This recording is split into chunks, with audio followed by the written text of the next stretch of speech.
Welcome to Truckin' City's continuing examination of legislation that could shape America's transportation and trucking industry for the next 5 years, maybe even longer. You watch, you be the judge. We're going to do it tonight through an examination of what you know versus what the facts are. And we intend to keep you in the industry informed and able to follow not only my opinions, but others and their understanding of important changes coming down the pipe between now and September 30th. Everyone should follow what these changes are. Everyone should be readily able to identify what remains hidden inside of the larger package being presented. We should be able to look at it and readily explain how individual provisions could affect each and every one of you. And ask yourselves whether you, the people moving America, have a fair say in what your future looks like. This is awareness before acceptance. Anything less is not just Truckin' City. It's what we stand for. We want you aware, you able, and you capable of making a difference. So tonight, what I'd like to do is bring you, the audience, together for what I call the 250 Watch. We're going to make you aware of things you need to know about because up to now, it's been the government calling the shots. Well, here's what I think of governmental interference. There's no telling where it'll end. We, the people. We, the people, tell the government what to do. It doesn't tell us. We, the people, are the driver.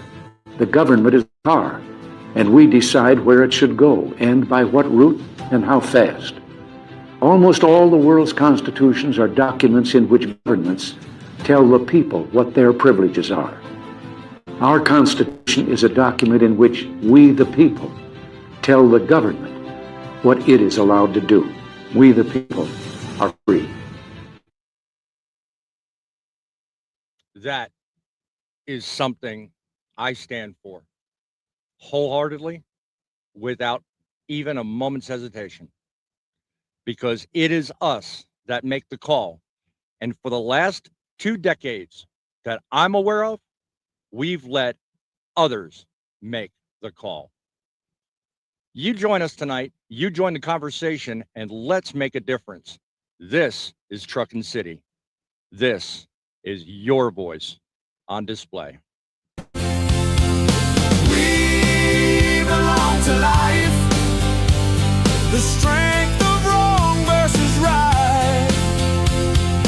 We belong to truth, found on the front line. We don't do it just for us and our families, we do it for you guys. Bossman here, and you are watching Truckin' Frontlines, your show with the average Joe in trucking and a greater purpose to make trucking great again. We believe silence is our enemy and your voice matters. You know, changing a mind takes only 30 seconds, but changing a life can happen within the realm of one word. One thing, one thought, one word can ultimately make the difference in your life. Welcome to Truckin' Frontlines. Welcome to you and everyone in the cast.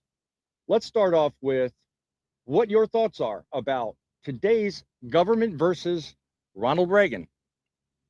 Tell me, Sean, what's your thoughts? I know you're passionate about that in life, so let me know what you're thinking of. Yeah, so I mean, Ronald Reagan, I mean, when we look back at in history, I always say, like, if you really want to know something, go back in history and see how they, predicted the future, right? Without even knowing about that they were predicting it. And I think a lot of people forgot what Ronald Reagan was saying in that clip was, look, we control the government. We tell them what to do. They work for us. And I think people forgot about that. I think people, they get caught up in their jobs of driving. They get caught up in family life. And they don't kind of sit back and say, hey, how is the government affecting me as a person, or, my paychecks, or how are they affecting my family? And we have to look at this because sometimes we know with politicians, they can be bought and paid for, right? We've seen it in the past with lobbying, and they can predict it. Even with studies, some of the research that we found, we can see studies that have been bought and paid for. So these are the things that, as a United States citizen, somebody in our industry, or even if you're not in the trucking industry, your voice could be heard. You could be an advocate for whatever you're doing. So don't let the government, don't be scared of the government. Yeah. Say, hey, look, this is what we want and this is how we want it. And the more people you get stand behind you and you build that team of researchers and people that's willing to help you, now you're just not one voice, you're hundreds of voices speaking through one person. So, and I think that's what he's explaining in that video. I mean, it's just plain as day how he's saying, hey, make sure that your government's working for you and not against you. And we're seeing it right now, right? With the Build American 250 Act. Are they working for us? Or are they working against us? Are they hiding stuff in it that we can't see in plain sight? Last week's show was on the veterans, right? What are they hiding in behind that? So Ronald Reagan, yeah, man, he's kudos to that guy. Every time I hear his voice, I'm just all like, it's something powerful that he's gonna say. So you know it. Yeah.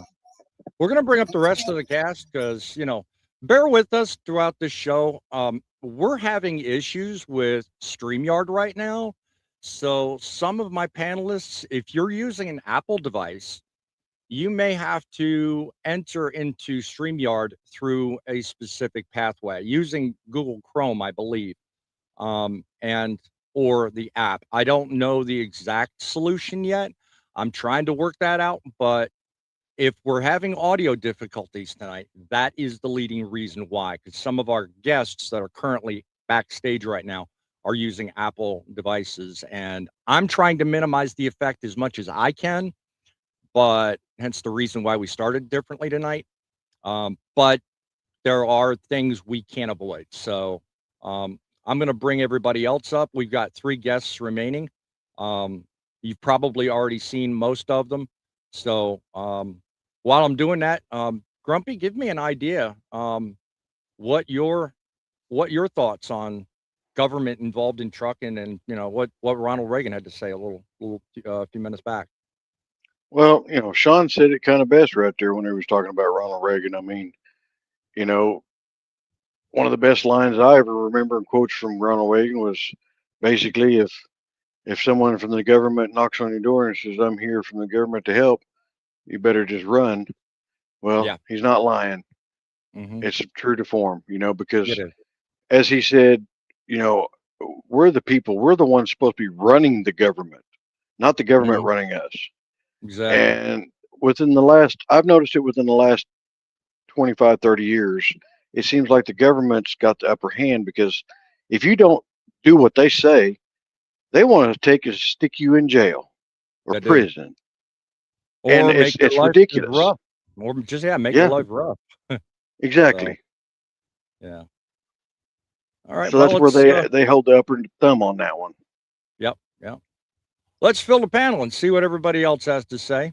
Let's bring up Thumper. Thumper, what's your thoughts? You a Reagan admirer, or you couldn't care less? I'm not old enough.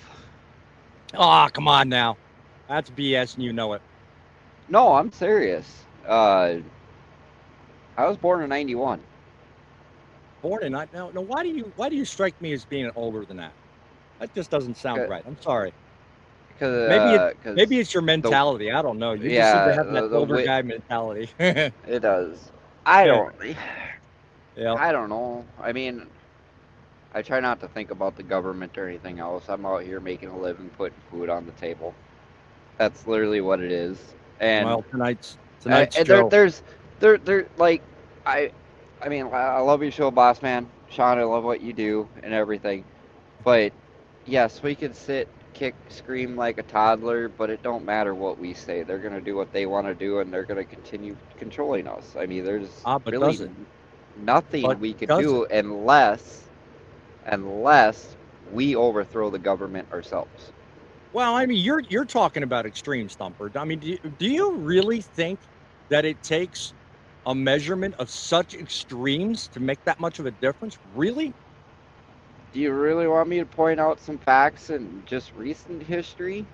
My show's yours, brother. I mean, look at it. You don't necessarily always need extremes to make a difference. No, but okay, so a few years ago, I'm sure all truck drivers remember this. We had that trucking convoy across America where they went to DC. Right? Stuff got better for a little bit. They promised all this stuff that really, in my eyes, that I haven't seen anything fall through. That the government, oh yeah, we'll give you this, we'll give you that.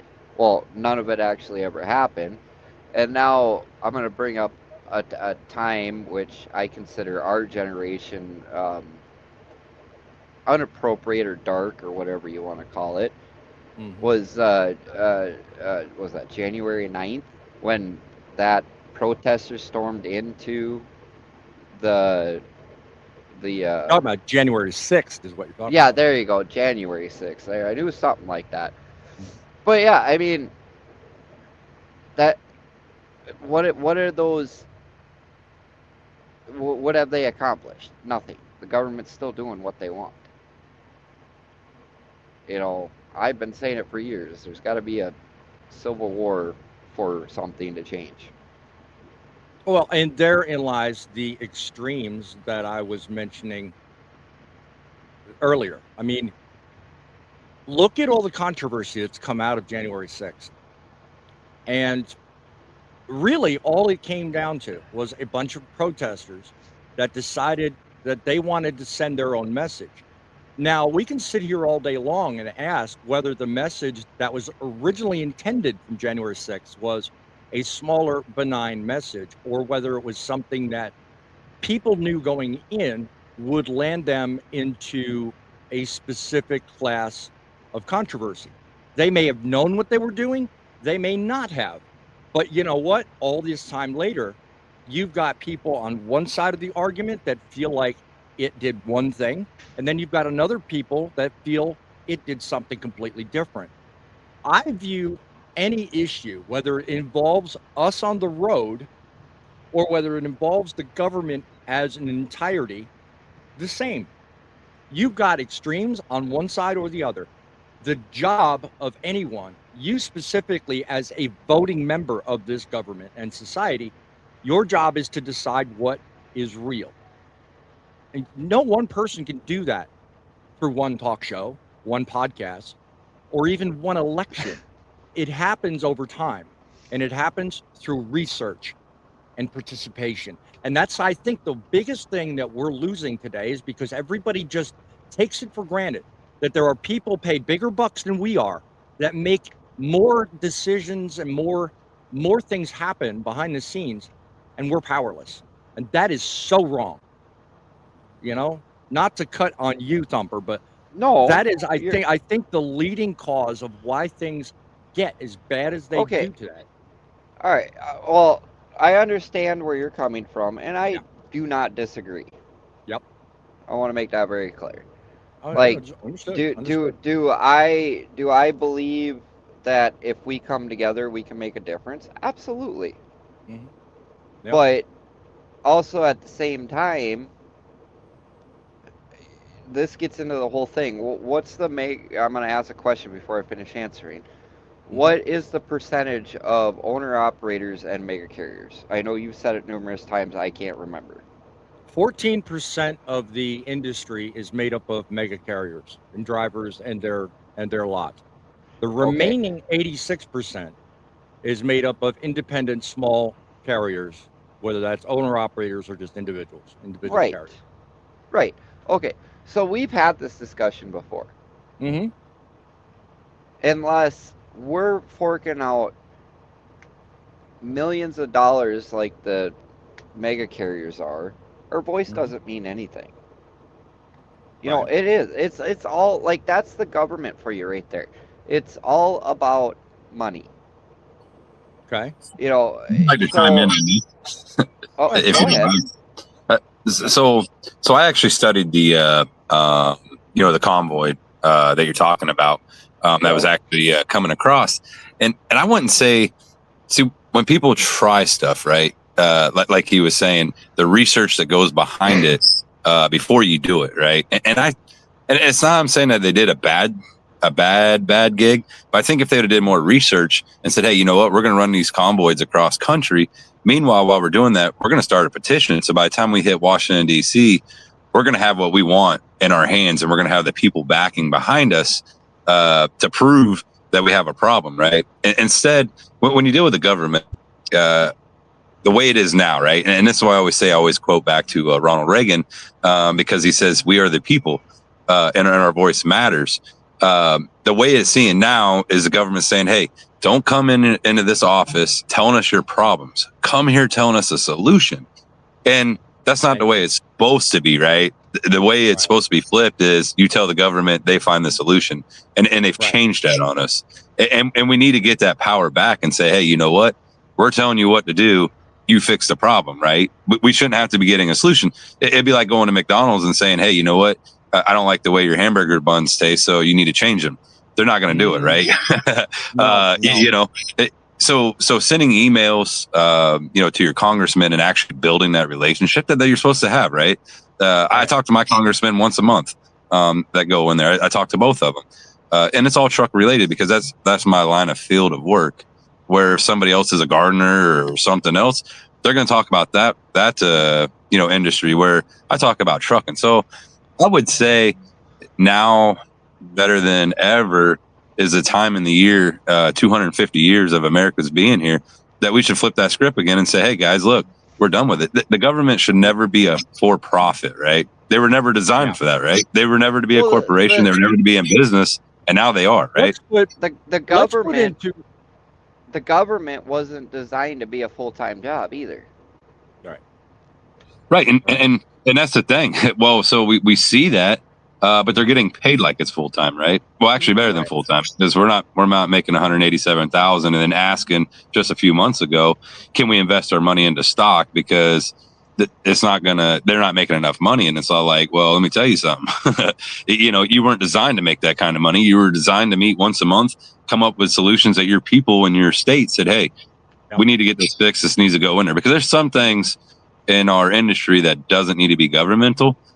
And it's a good topic right now with this Build American 250 Act. I don't think with autonomous that we should be changing rules by state because they want to make profit. Yeah, and we're going to get deeper into that as conversation rolls on. Let me, just for those watching, both on currently right now and that may watch us on the replay, let's set the stage for exactly what it is we're looking at and why, in my view, this means the world. Okay, there's a 5-year, $580 billion transportation bill moving through Congress as we speak. And in it are buried a lot of things we both know and we don't know. So let's hear from one of the originators and one of the sponsors, Sam Graves, on exactly what is at stake here. Just pay attention to this. Transportation and Infrastructure Committee Chairman Sam Graves of Missouri. And I'm Ranking Member Rick Larson, representing Washington State's 2nd District. This Congress, one of our committee's highest priorities is passing the next Surface Transportation Reauthorization Bill to improve the nation's highways, bridges, road and motor carrier safety, transit, and rail transportation. Every day, Americans rely on roads, bridges, rail, and other physical infrastructure that make up our surface transportation network. It's how we get to work, get our kids to school, get to our doctor's appointments and the grocery store, get deliveries right to our front doors, and so much more. At its heart, the Surface Transportation Bill is about connecting communities and safely and efficiently moving people and goods across the country. That's why we're proud to introduce this bipartisan bill, the Build America 250 Act. Every reauthorization is a chance to shape the future of our transportation system and the economy, and that's what this bill does. The Build America 250 Act will be an important chance to keep the momentum going and continue building upon the foundation laid by previous surface transportation bills. In fact, I believe this will be one of the most important infrastructure builds in decades. Our bill continues to focus on the critical infrastructure that our states and communities need today. For example, This bill provides the largest investment ever in America's bridges. But our bill also fosters innovation and looks forward to the future of our transportation system. The Build America 250 Act addresses the growing gap between our nation's infrastructure needs and our available resources by injecting the Highway Trust Fund with the first new revenue stream in 3 decades. This bill also ensures that our states have the flexibility that they need to prioritize the projects that work best for them, and it includes policies that will help get projects built on time. And the bill gives Americans safe, reliable transportation options that fit their everyday needs, from efficient roads and bridges to rail and transit to important multimodal infrastructure for all roadway users. We're proud to support the Build America 250 Act, a bipartisan surface transportation bill that strengthens our infrastructure, creates good-paying jobs, and builds for America's future. Now, that's what they have to say, but I don't necessarily believe half of what they have put in here. I want to bring up the 2 backstage guests, and let's begin the conversation. Now, what you just watched is a case being made by both Sam Graves and the other fellow. And to be fair, if you're introducing a bill, what they have to say is important. Semi, go ahead and hit the mute button for just a moment. Let me finish on this. And I'd expect you to talk it up. I would expect you to make the best case possible. One of the principles I've tried to build my channel on is simply, before we decide whether something's good or bad, we ought to hear what the people asking the questions have to say, hence the reason for the show. And while I'm looking through some of the things around this, I came across an opinion piece I'm going to talk on here in just a few minutes, but we're going to get, to the guests here and see what they think. But it points out some pretty obvious and stark differences in what they just said versus what is actually in the bill. And that was as of the snapshot of this Yahoo article. And by the way, it's linked below. Give it a read if you're interested in what it says. But they pit the difference between the actual bill itself and the actual spending that's being proposed.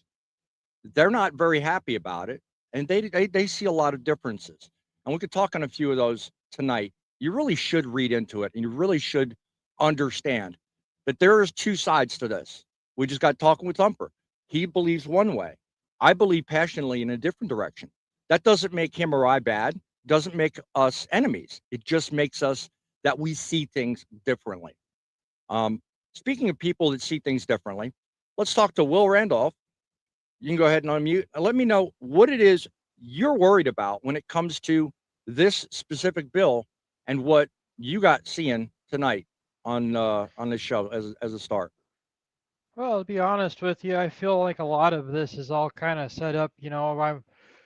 This is kind of a little bit of a topic. I might be running down a rabbit hole, but the Democratic Socialists have really been stepping up in their play, and I feel that our economy and everything else, and how they play it, they're setting this up so that way that the workforce gets smaller and smaller, and we're more dependent on the government and whatnot. But like I said, I might be going down a rabbit hole. It's all about who can pocket the most out of it. That's how I feel about it. I don't trust anything that comes from this. Do you honestly feel like they've actually got that much of a grip or a hold on the governmental process? I mean, despite the voting, despite the voting results, I mean, the popularity of the Republicans earlier on versus, today's current environment. Do you really think? I mean, I wholeheartedly believe it. You look at 9/11 in 2001 compared to 9/11 in 2026. It's less than a month away. Mm-hmm. How people view things and how people are buying into things. Everything I feel is about a bunch of propaganda and stuff that really, scares the crap out of me. It's not something to ignore. I try not to pay attention to what's going on in the news anymore because you don't know what you can believe, is true and what's not. Yeah. What they pitch on TV and everything else, and in these videos, or anything that's in public speaking, doesn't necessarily match with the probably, I don't know how many pages this bill is going to be, and what all is in the fine print thought of it ever happening. Yeah. I mean, times change, people feel differently, and the way the media portrays everything, they're forcing one vision down, young, students into their minds, and and it's just, I don't know. I mean, it's kind of tragic when you think about it. I mean, Sean, what do you think? More spending, more mandates, less growth? Is that typical of a Democratic side, or do you think it's typical of a conservative side? What do you think? Well, here's my thought. I would say it's on both sides, right? Again, when I was saying when the government should not be for profit, right? It shouldn't be a corporation. And we're starting to see that it's becoming more and more of a corporation. And when I say that, you have people in there lobbying and everything else to put more money in the politician's pocket. And when we see this is making it where it's a corporation. So more mandates, absolutely. If I wanted to change something, you go spend a couple $1 million or $300,000-$400,000 on a lobbyist to get something changed to better benefit you and your family, right? And the politicians are taking advantage of that, and they say, "Hey, you know what? Yeah, you're right. Make that check a little bigger. We can make something happen." So, I mean, I would say it's both parties, right? I would say it's even across the board, because if you want something moved, they're looking at what makes best for them. So, I mean, absolutely. And to hit on what he was saying there,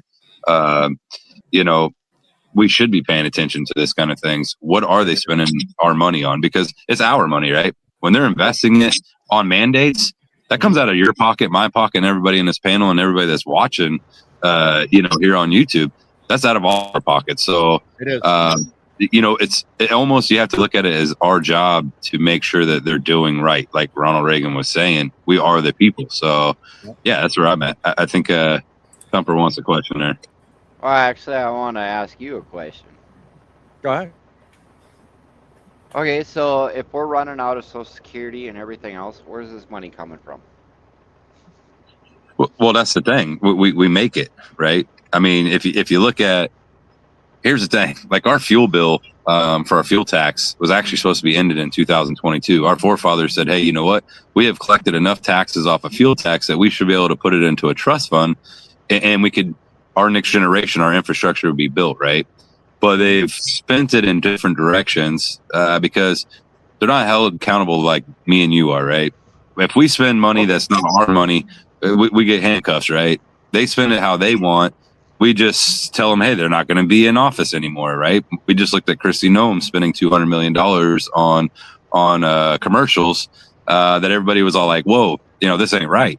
They're held at a different standard. So $250 million, if we'd have put that in Social Security, it wouldn't have probably resolved it, but it would have helped. Our wasteful spending that we're putting, wanting to fund the war. They're asking for $600 billion out of this infrastructure that belongs to infrastructure to spend it how they want. Does that make sense? Well, yeah, no, I totally get what you're saying, but as a viewer standpoint, that's why I'm asking these questions.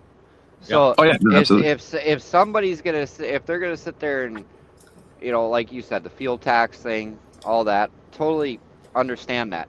But if printing money is so easy, which the more money you print, the less our dollar is worth, for one, and two, if printing money is that easy, how are we in trillions and trillions and trillions of dollars in debt? Yep. So when I say printing money out of our pockets, right? I mean, I want to catch up on comments here, so finish up. Yeah. So I would say printing money would be making another tax for us, right? We see a UCR tax, we see our IFTA tax, we see all these other taxes, 2290 for heavyweight taxes, right? So when they need more money, we just would say, hey, you know what? Truck drivers spend another $600 a year. We're going to take that by 300,000 trucks. That's printing money to me, because but that's making something that's there. You're not getting yourself out of debt. All we're doing is setting ourselves more into debt. So I don't know. That's a rabbit hole that we're starting to go down. That totally is off subject. Every show is gonna have one of those. You guy, I got a comment on the screen right below you. You made that comment. Explain your position. Why do you think it's now no longer we the people, it's we the corporation? Because like contrary to Thumper, I'm actually gonna admit that I am a Reagan baby.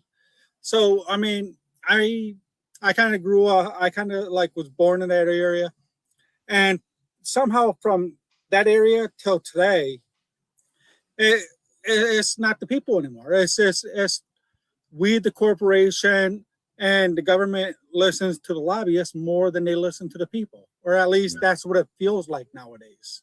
Right. And it just when did that transition happen? Like how did that happen with nobody noticing?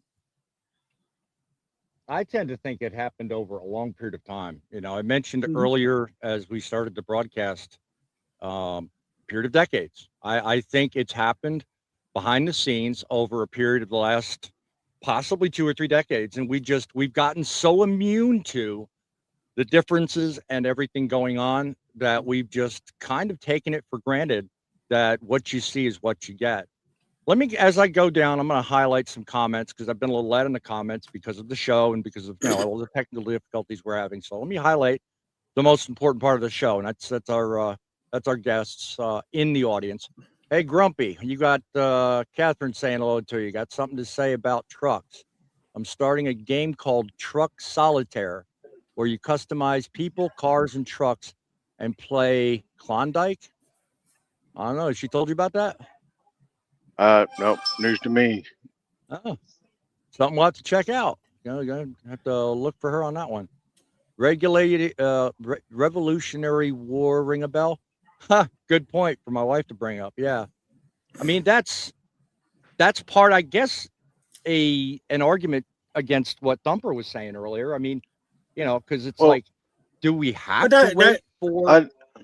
Yeah, but that raises the question. Say we do a revolution. What's going to be the end game? I mean, but I go back to my original. But I go back to my original comment. What makes it necessary that we go to such extremes?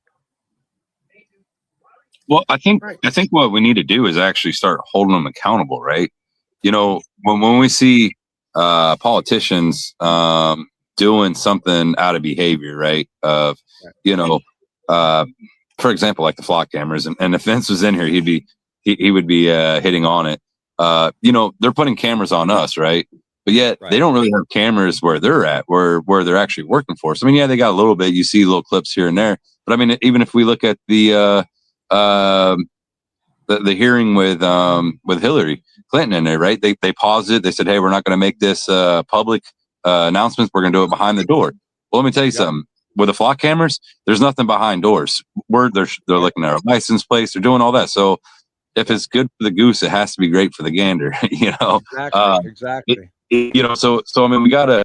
I think the more we see this revolving into being a corporation, like you said, and I believe 100% with you. I say it. We the people. It's became now we the corporation, because when you say, "Hey, I got a problem," when we look back in history with the convoy, right? When they got there, they said, "Hey, you guys came out with a great problem, but tell us how to fix it," right? I see other influencers going into to Washington, D.C., and they're saying, "Hey, you know what? I want to go in there and I'm going to talk to my representatives about this, a parking bill," right? And then they come back out and they're saying, "Hey, they want to put overweights on us. Well, let's raise up the weight. What do you guys think of that?" They were going in for one thing and they turned around and circled them back out, you know, with this. I talked to other people that said they didn't even know what a 1099 was. How does somebody representing you not know what a 1099 is? You know what I mean? Like, you know, that's taxes. That's something that you get educated before you even go into office, but yet you're going to state it. And is it, did the person not know what a 1099 was? Or was that to say, "Hey, you know what? Turn out those doors, walk back out. We ain't got time for you." And that's what I feel like, right? That person, kind of the same thing. Yeah. Yeah, that person right there should have been interviewed and said, "Hey, you know what? Let's show her out on TV of, you know, saying these things, so that way we can hold them accountable for them representing us this way." So acknowledging some other people in the audience. My daughter's in the house saying hello. Griff USMC, a paid member of Truckin' City. Hello to everyone. Hello to you as well. my wife goes on to make another point. She says, my point was that we need to take our country back and stand up to our government and make them remember who they truly work for. That's backing up your point, Sean. Yeah, I want to add in something on this because I feel like, maybe what I brought up when I was talking earlier, they implement certain things slowly. It's kind of like, if you were to put a frog into a boiling pot of water, he'd just jump out. You slowly work into this things where you get the masses to be okay with things that we weren't okay with years ago. And, trying to find a group of people that would actually, be willing to freaking shut things down. And I feel that would be really hard in today's society, especially for, how clueless people are, or they don't really care. They're there just to make a paycheck, go home, whatever. And then, I feel that how we work as a society now is, they've got so many warm butts to fill seats that, we take a stand, then we just get shoved out, and that's how they close the doors on us. I look at that way, in that opinion. I think Everything's that- been happening, creeping in slowly. I mean, it's nothing that's going to happen overnight. Even on our end, it won't happen in overnight. With us standing up, and calling these governors or politicians out, and everything else. I know that, but things get slowly implemented where people are okay with what they weren't okay with 50 years ago. Yeah, we've got others joining us on the panel, so let's calm down and slow down just a little bit so that we can get everybody's take here. I want to introduce another member of the guests in the panels, frequent on this show, Fate Trucking. Welcome to the house. What up? What happened? Is this a communist channel? It's turning into one. It's turning into one. Hold the government accountable? What are we even talking about here? I kind of figured at some point would get you triggered. Got a couple of more guests backstage, so we're going to get to them as a little bit. But okay, Big Mouth, what's your take on this whole thing? Well, I came in late and I just heard people talking about holding the government accountable, and I thought I was in communist Russia for a minute, so I thought I would chime in. Listen, no, there's so much I'm 46 years old, right? And I know people are going to disagree with half of what I say. Yeah. But I heard Thumper talking earlier about a national debt and crap like that. Listen, once you understand that this is all scare tactics, that is, every country's in debt. Every country owns other countries' debts. Yeah. We are never going to pay off, quote, this $3 trillion debt. The reality is, us as a country, the average Joe in this country, not just like me, 46 years old, but like my children in their mid-20s, early 20s, we're all in a real pickle here. If you know anything about finance, if you know anything about creating generational wealth, that's lost right now in this country. Most Americans can't afford to own a home, let alone pay their rent. Yep. That's a problem. And Thumper, you got a challenge to that? I mean, he was addressing your original comment earlier, so it wasn't just Thumper. Understanding economics is something that that takes a lot of time of reading, a lot of time to kind of see and read between the lines. It's just like the government. You can say an economy is doing good because your 401k grew, right? But then you're also forgetting the people that are at retirement age that lost $250,000 or $500,000 that don't have the money to reinvest or don't have the 10 years to wait for their mutual funds to continue to mature. So that, like, these talking points that we see on Fox News, on CNN, it's all brainwashing. Like, we as a people don't think independently. If we thought independently, we wouldn't be walking around with red fucking hats on. Let's just be fucking real here for a minute. Let me build for a moment on that point you just made, Fate, because I think there's a little bit more context that needs to be entered into this conversation. Let me talk about, for one moment, the leading question I have for everyone here tonight. And that question is, when does a transportation bill stop being a transportation bill and start turning into what it's not meant to be? The reason I say is the following clip. Watch closely. Especially proud that this bill includes so many of my priorities that I have been working on, including several bipartisan efforts focused on transportation efficiency, innovation, and access.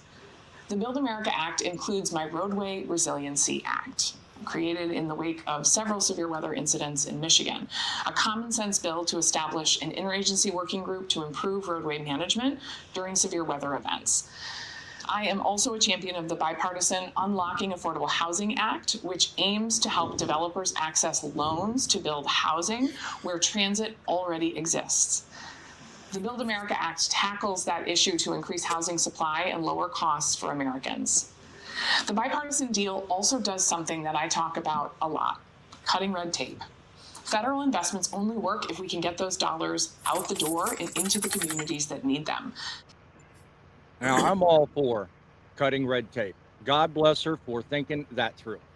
But the one thing that stirred me, and the reason I decided to include that, is if a bill starts funding highways and then moves into housing, workforce programs, community grants, and initiatives that have very little to do with transportation, at what point does it become something bigger than the bill was originally designed for?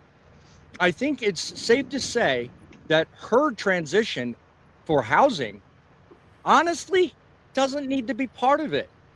Maybe in her eyes it does, but in mine, that I think is part of the problem.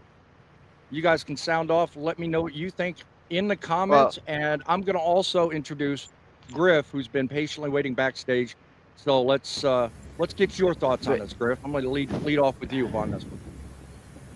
Well, hello everyone. Hello. What do you think of the senator or representative from Michigan? What do you think of her thoughts on the transportation bill? There's already too much red tape. There's already too much bullshit, and there's already a bunch of laws already in place to actually take care of it. Mm-hmm. I mean, do you understand where Fate was coming from earlier when he was talking about, you know, what he was talking about earlier? Bates been going on about it. He's been around long enough. Stuff in heck, the state he lives in, stuff. He's already seen a lot of chaos and stuff, and everything politically. Well, I don't think that has very much to do with this, but no, but it does. It does, because with what's going on with the U.S. government, it's been going on for 50 years. A KGB colonel defected, and he stated how they're going to take the U.S. down is they're going to take them down from the U.S. inside, i.e., majority of the colleges and universities, the faculty are communists. They're teaching Communist Manifesto. That's why the Democratic Socialists of America is so popular. And Scott's probably got very good something to say about this. Go ahead, son. Go ahead, Bate. Go, Scott. Okay. I don't mean to like bash people, or bashing's the wrong word. I don't mean to like step on people's toes. That's not in my nature. But you have to understand something here, Griff. Our entire education system, from elementary school until higher education, higher learning, is based on one thing, and it happened in the 1970s. It is based on the Russian Communist Party. Yep, it is their education system. Yep, so by you saying what you just said, the government's instituted that. It's not the universities that are doing it. This idea of, listen, hold on. You brought up where I live, right?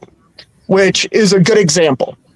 I'm from a state that has a lot of fraud. We're not the only state. Fox News wants you to believe that we're the only state, but we're not the only state. You've got several other states. From Minnesota about teams from Minnesota.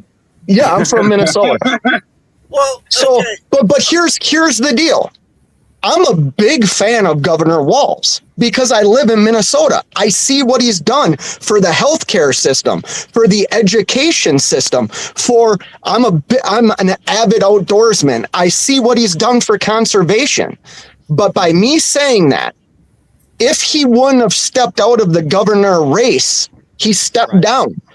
He would not have had my vote because I look at the governor like I would look at a CEO of a corporation. Yep. If you lost millions, if not billions of dollars, you don't have a right to have your job. But here's the problem.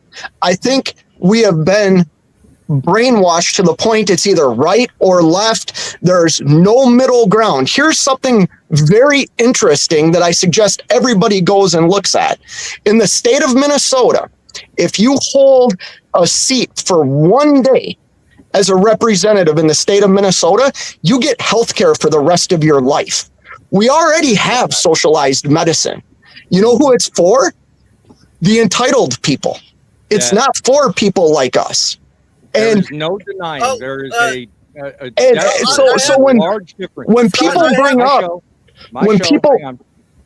there is a desperate difference between those in the high class and those in the working class. There has been for a long time. So yes, valid point, Faith. Go ahead, Griff. Well, okay, right now, me and Thump are qualified for a technical socialist healthcare system with the VA. We're entitled to that since we served with our country. But like you said, Scott, I'm sorry, Faith.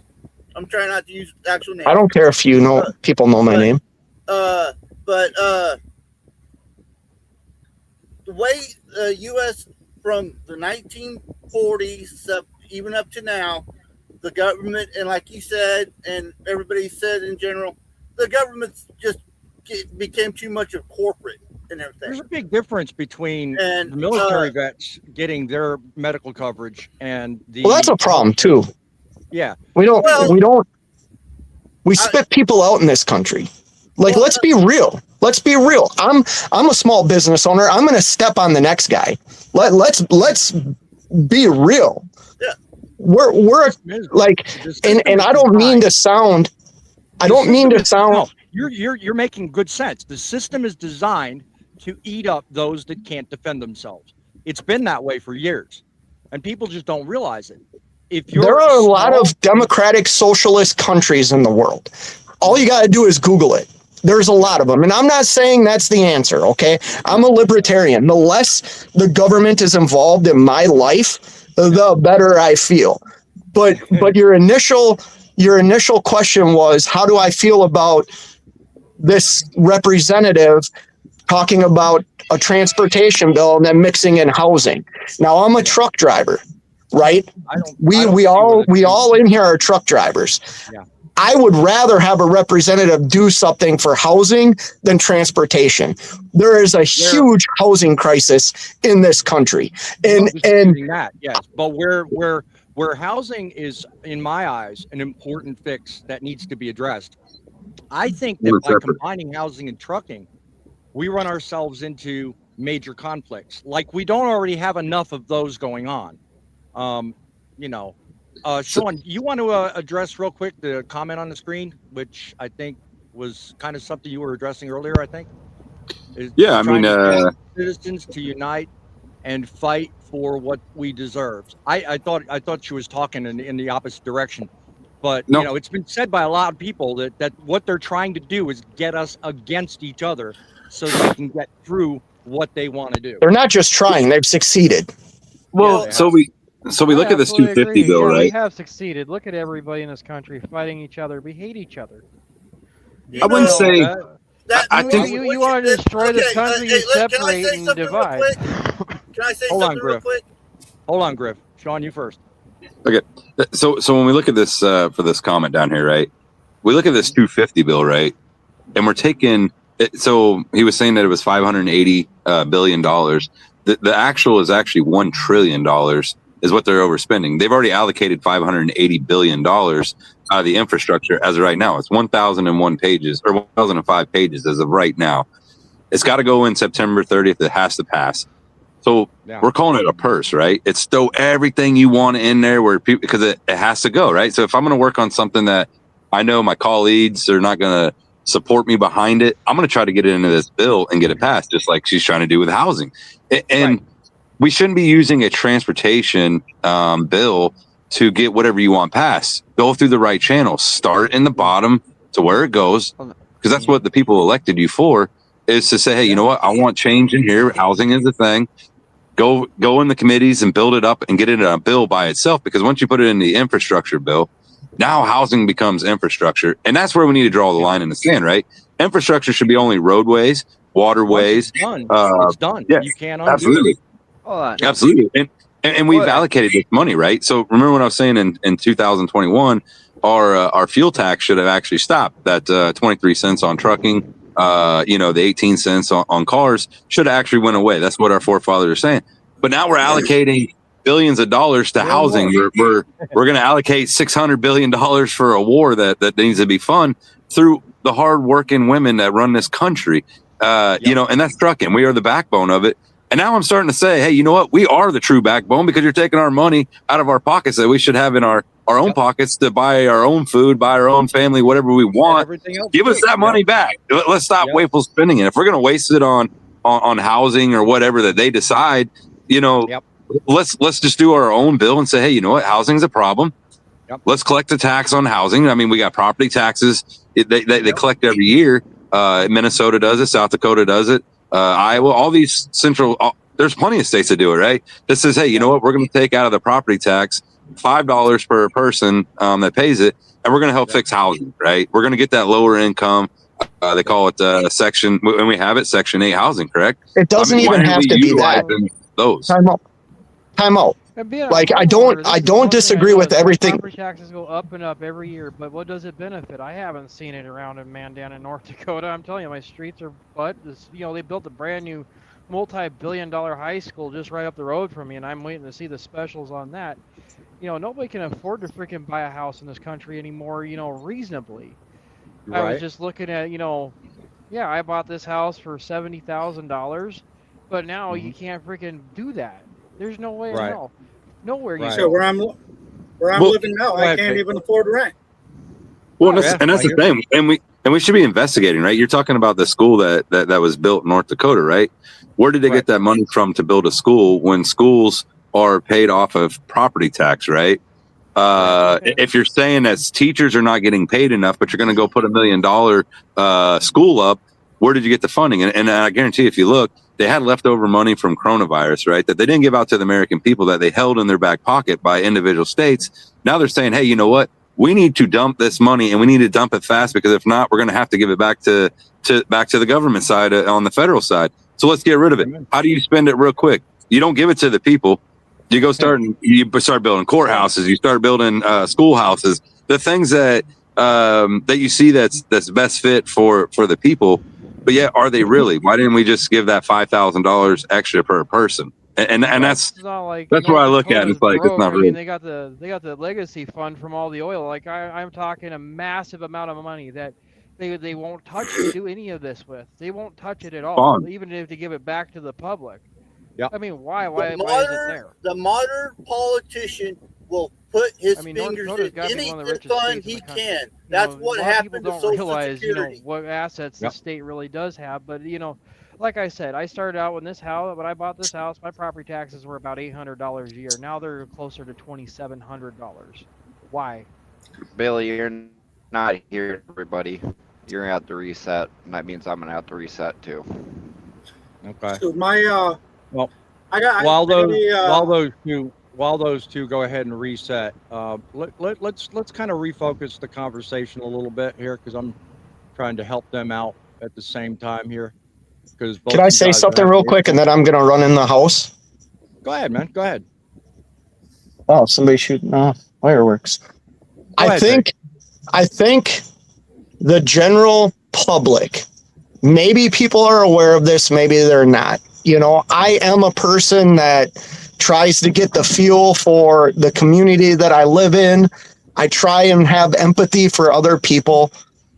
I don't think when I talk about housing or Medicare or health insurance, obviously you're going to have bad apples in all this that just take, you know what I mean? And don't do their share. That's going to happen anywhere in life. But what I'm trying to convey is, like, as a 46-year-old male with all adult children, and 2 adult children still live with me because just the average rent is too expensive for them, and they have good jobs. Like, I bought my first house making $10.50 an hour. Now, granted, that was years ago, but my first house, you can't. So it's not just, you know, Section 8 or welfare. It's like a hardworking person that might be in their early 20s working 40 hours a week can't afford to, like, move out of their parents' house. That's a problem. Like, not only for the kids, but like for the parents. Like, we've done our job. You understand what I'm saying? Like, when is it the general public or the general hardworking blue collar person's opportunity to enjoy their life before they're put in the grave? I mean, it's that simple. It's that simple. And we've been trained to fight these things from, like, a Republican point of view, a Democrat point of view, a socialist point of view. We've been brainwashed into thinking we have to fight with this. I agree, everybody on this panel might have different political opinions, but if I pointed my finger and said, hey, do you care about your neighbor? They would probably be like, yeah, I care about my neighbor. I don't want my neighbor to go without food. That viewpoint, fortunately, is lost in the fog. Then don't hide behind a Christianity style religion or something. Don't hide behind those things. If you're mad at immigrants, don't tell me you're a Christian, because the Bible says I too once was an immigrant, and the way I treat an immigrant is how I am going to be treated. Every single time I come up and talk about those style of issues that you mentioned, Faye, I bring it up from a standpoint of standards, because everybody can sit and argue politics all day long, and they can sit here and talk about whether you're legal or not. But all of that is meaningless if, without the basis of the conversation, we adhere to standards that keep everyone safe. Without I agree with that. Then everything else is absolutely immaterial. See, I think sometimes I start talking and, like, don't want people to think I don't believe in law and order. Like, law and order has to happen. There's rules and regulations we have to follow. Not just have to get back to standards, which is I think the biggest thing that's really been lost in the fray throughout the entire, I want to say, at least last decade. Because I can't blame one political party for this. I can't say it's Democrat. I can't say it's Republican. I can't, blame it on it.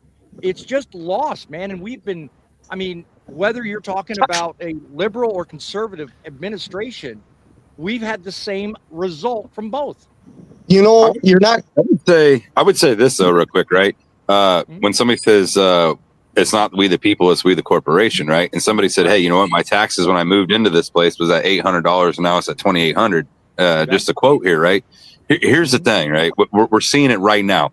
When we start corporizing our government, which we are, not just on the federal level, the county commissioner levels, all the way down to our senators and all that stuff. They're the ones that's controlling the rate of the housing, right? Because they come out and they say, hey, you know what?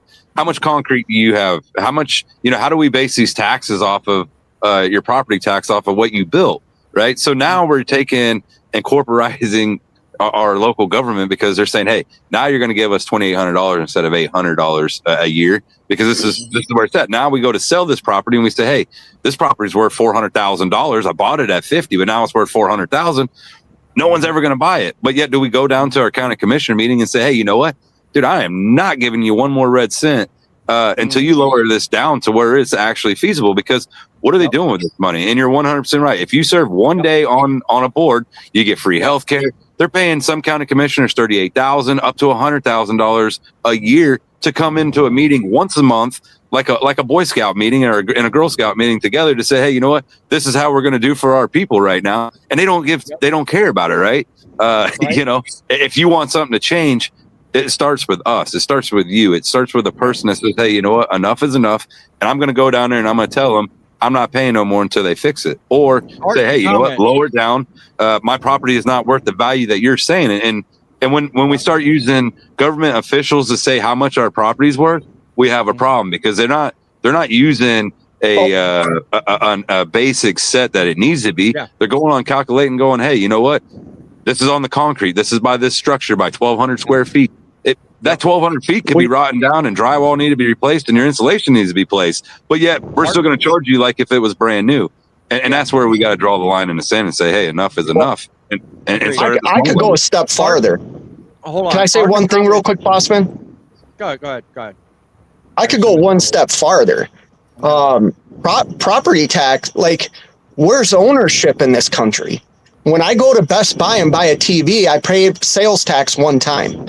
I don't continue to pay the tax over the course of me owning that TV. Now, let me be clear. I do like that property tax funds schools. But right now, all my kids are out of school. That's a tax. Like, I will never get another benefit from that school, the education side of it. So I think things could be changed there. But I also think property tax, we pay it. We should pay it one time. Just like if you buy a semi truck, you're paying FET tax one time. But then you look at the Minnesota, right? You guys got windmills up there, right? South Dakota has windmills. You know, for them to come into the state, and I guarantee I could look back into Minnesota and find where they said, hey, you know what? We're going to put these windmills in here, and for every person that has to look at them, we're going to pay for the taxes on our schools. So for them to come in and say, hey, we're going to give you guys power, you know, on a windmill, but it's going to pay for your schooling part of it. Why are we still paying property tax for schooling, right? And it's a good point that you bring that up. And I can dig all the way down in it. I've done this quite a bit for our local community to say, hey, you know what? Where's the money coming in at? How'd they get into here? You know, and let's answer that question. Let's answer that question that was just put up here, playing devil's advocate. Okay, we're talking about taxes right now, right? I live in Minnesota. I have a nice house in a nice community. I'm not rich, but I bought a house at the right time in the market, right? My property taxes went up to $5,000 a year. My homeowner's insurance went up to $3,700 a year. It added $350 a month to my mortgage. The average American can't afford that, right? So, or they don't know how to go out and look for other things, you know what I mean? To lower your costs, to get different homeowners insurance policies and things like that. But the average American opens, you know, has a budget. Yeah. And all of a sudden they open up their bill for their mortgage one month and it's $350 more than it was the previous month. Yeah. There are many people that can afford that. And then if you're somebody like me in a position where I have a lot of equity. Val, be sure and tell me which viewpoint, because we've stated quite a few. So I'm interested to know which one you. No, it was a comment. I think it was 7C's comment. No, I'm talking to my daughter, because she made the comment, you know, that she agrees with somebody's viewpoint. I just with all that we talked about, I don't know. I don't know if she's talking about arts or not. I don't know. Well, then you bring up another good point, right? On insurance, right? Even in the trucking industry, right? We're seeing insurance. We're seeing insurance. But he's right about opening up that bill, right? It's the same thing with an owner operator right now today, right? Opening up a company and now insurance. What I opened up 3-4 years ago wasn't the same what it is now today, as far as what insurance has doubled up and tripled up, and you know, fuel prices going through the roof. I mean, so it's not just when we look at this, we look at the whole countryside, or you know, the whole industry to the American people. That it's not just trucking facing it; it's every single person's facing these challenges every day. And how do you fix them? And how do you get involved? How do you write your congressman? You know. I ask everybody when I talk to them, have you ever wrote a letter to your congressman? Have you ever told them how you felt about where our country's being steered and how they're wasteful spending money? And are you doing anything to fix my dream, right? That's what we want. American wants American dream. We don't want nightmares. And right now I feel like we're living a nightmare, right? We're seeing wasteful being spent. Yeah, we want possibility. And the way things have been run in the last 10 years, that possibility seems to be dwindling little by little. let me ask you something. Would truckers, do you think truckers would support more transportation spending in bills like this if we were assured that every dollar actually stayed in transportation, and unlike what we've been talking about for the last 5 minutes, But is it's being not. put everywhere else? Well, It won't. It will not Well, stay looking- in. It will not stay in it. They will put. They will go do $1 trillion omnibus, put so much pork into it, stuff and everything, and say, okay, a good example is Vote America or Save America Act for voter ID. Right. I'm not too sure. It should have passed in the Senate, if I understood correctly, when they did a roll call before they went on the August break or whatever. But I haven't really found out much more about it. But Right. one senator wasn't voting on it because when one senator was going to put it into, like, say, the Transportation Act, Right. which would kind of guarantee it getting enacted, but it will have so much other stuff on it. But when they took that back and presented it, the original language stuff, she voted for it Mm-hmm. and everything.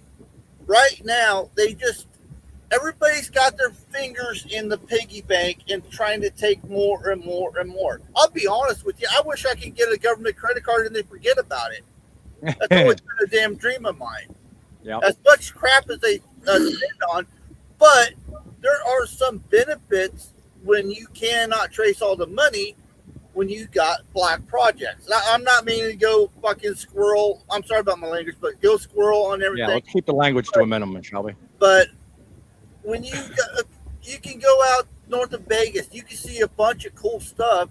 Which I don't know if it was Kelly or whatever, but it had to be somebody with Northrop Grumman with Skunk Works. But it's like, when they asked what's going on out there in Groom Lake and stuff, it's whatever America has now 50 years in the future.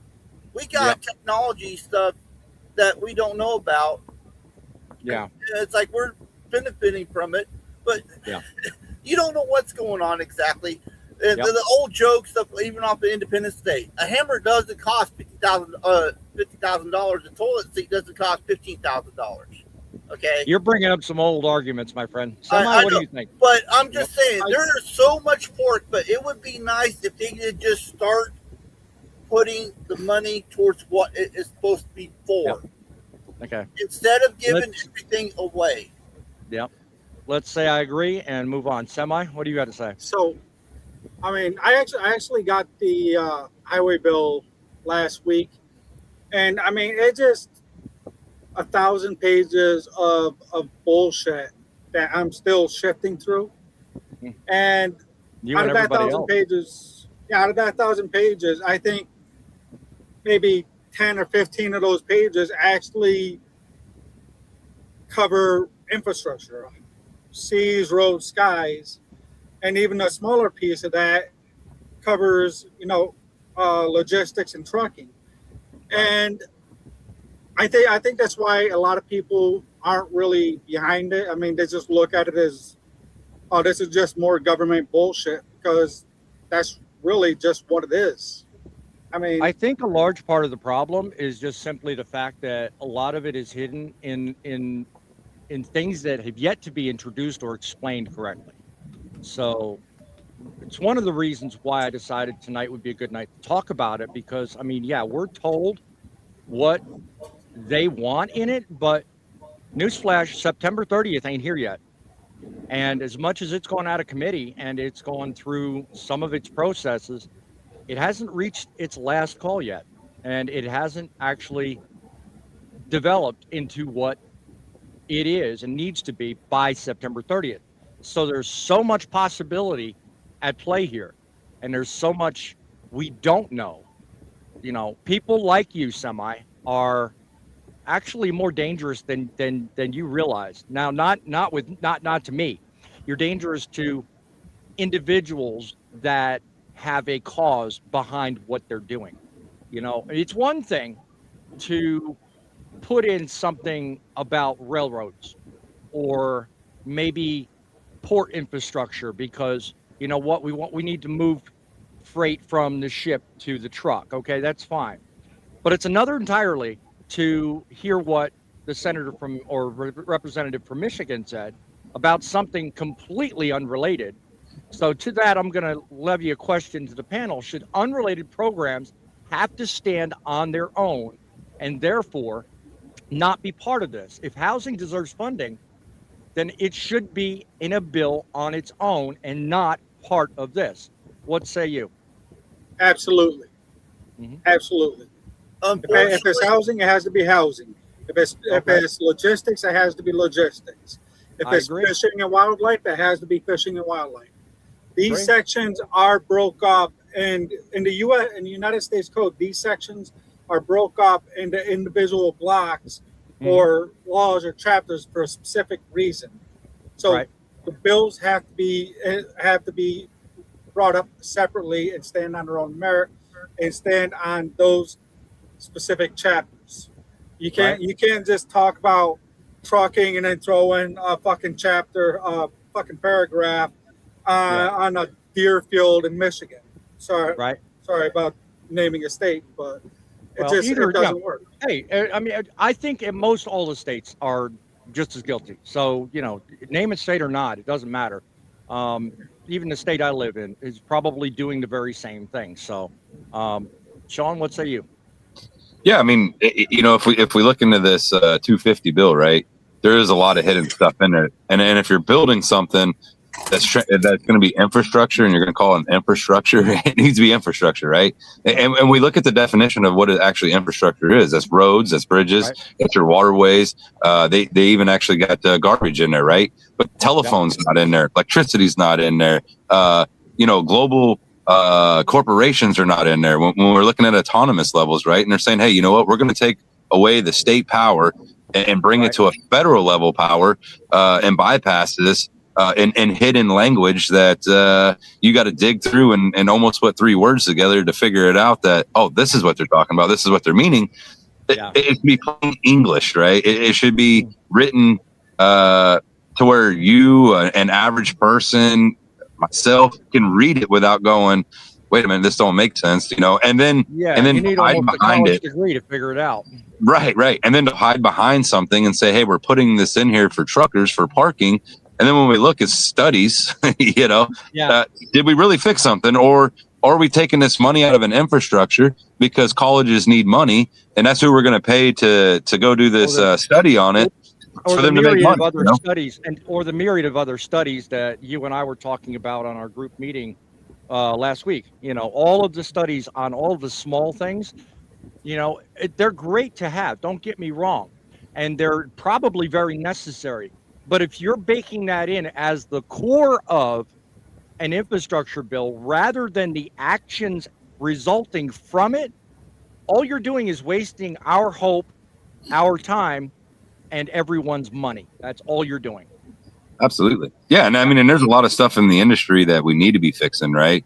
That could get improvements, for example, triangles, it's a small thing.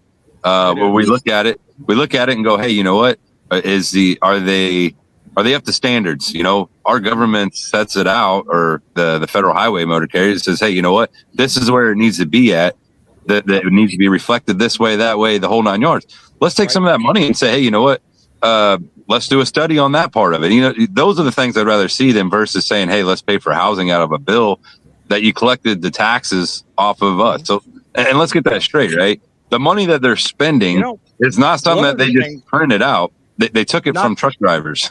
Yeah, not to cut you off, Sean. Not to cut you off. But one of the things I haven't really seen a lot of mention of is improved training. Correct. Okay? That's another one. Because one of the things I think, Grumpy, you're probably big on mentorship and training, just like Thumper is. Part of my OG crew. Speaking of OG crew, Bull of the Woods, thank you. Salute back to you, my friend. Thank you for joining us tonight's show. But I mean, Grumpy, you've always been big on training. And so far, I haven't seen a whole lot of training language in this bill. I mean, how does that make someone like yourself feel or think we need more of this stuff? And instead of putting all this unrelated crap in here, how about more about training?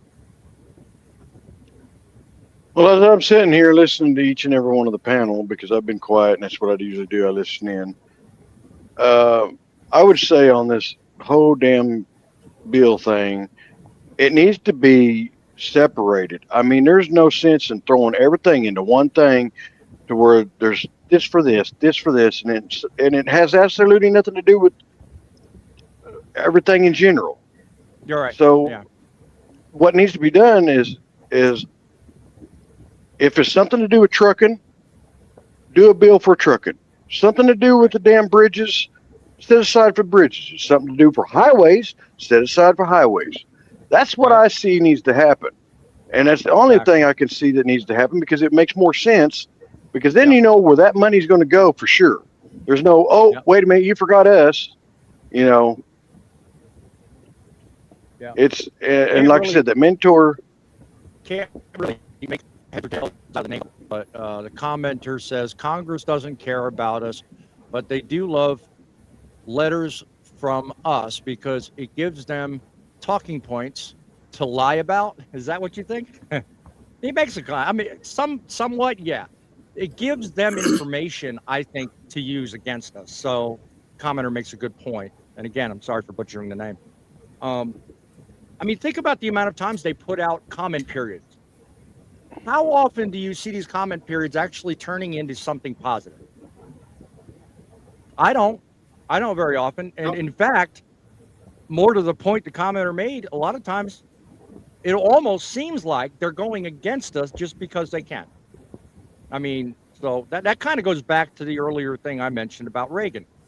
To what degree should we allow the size of the government to dictate our future?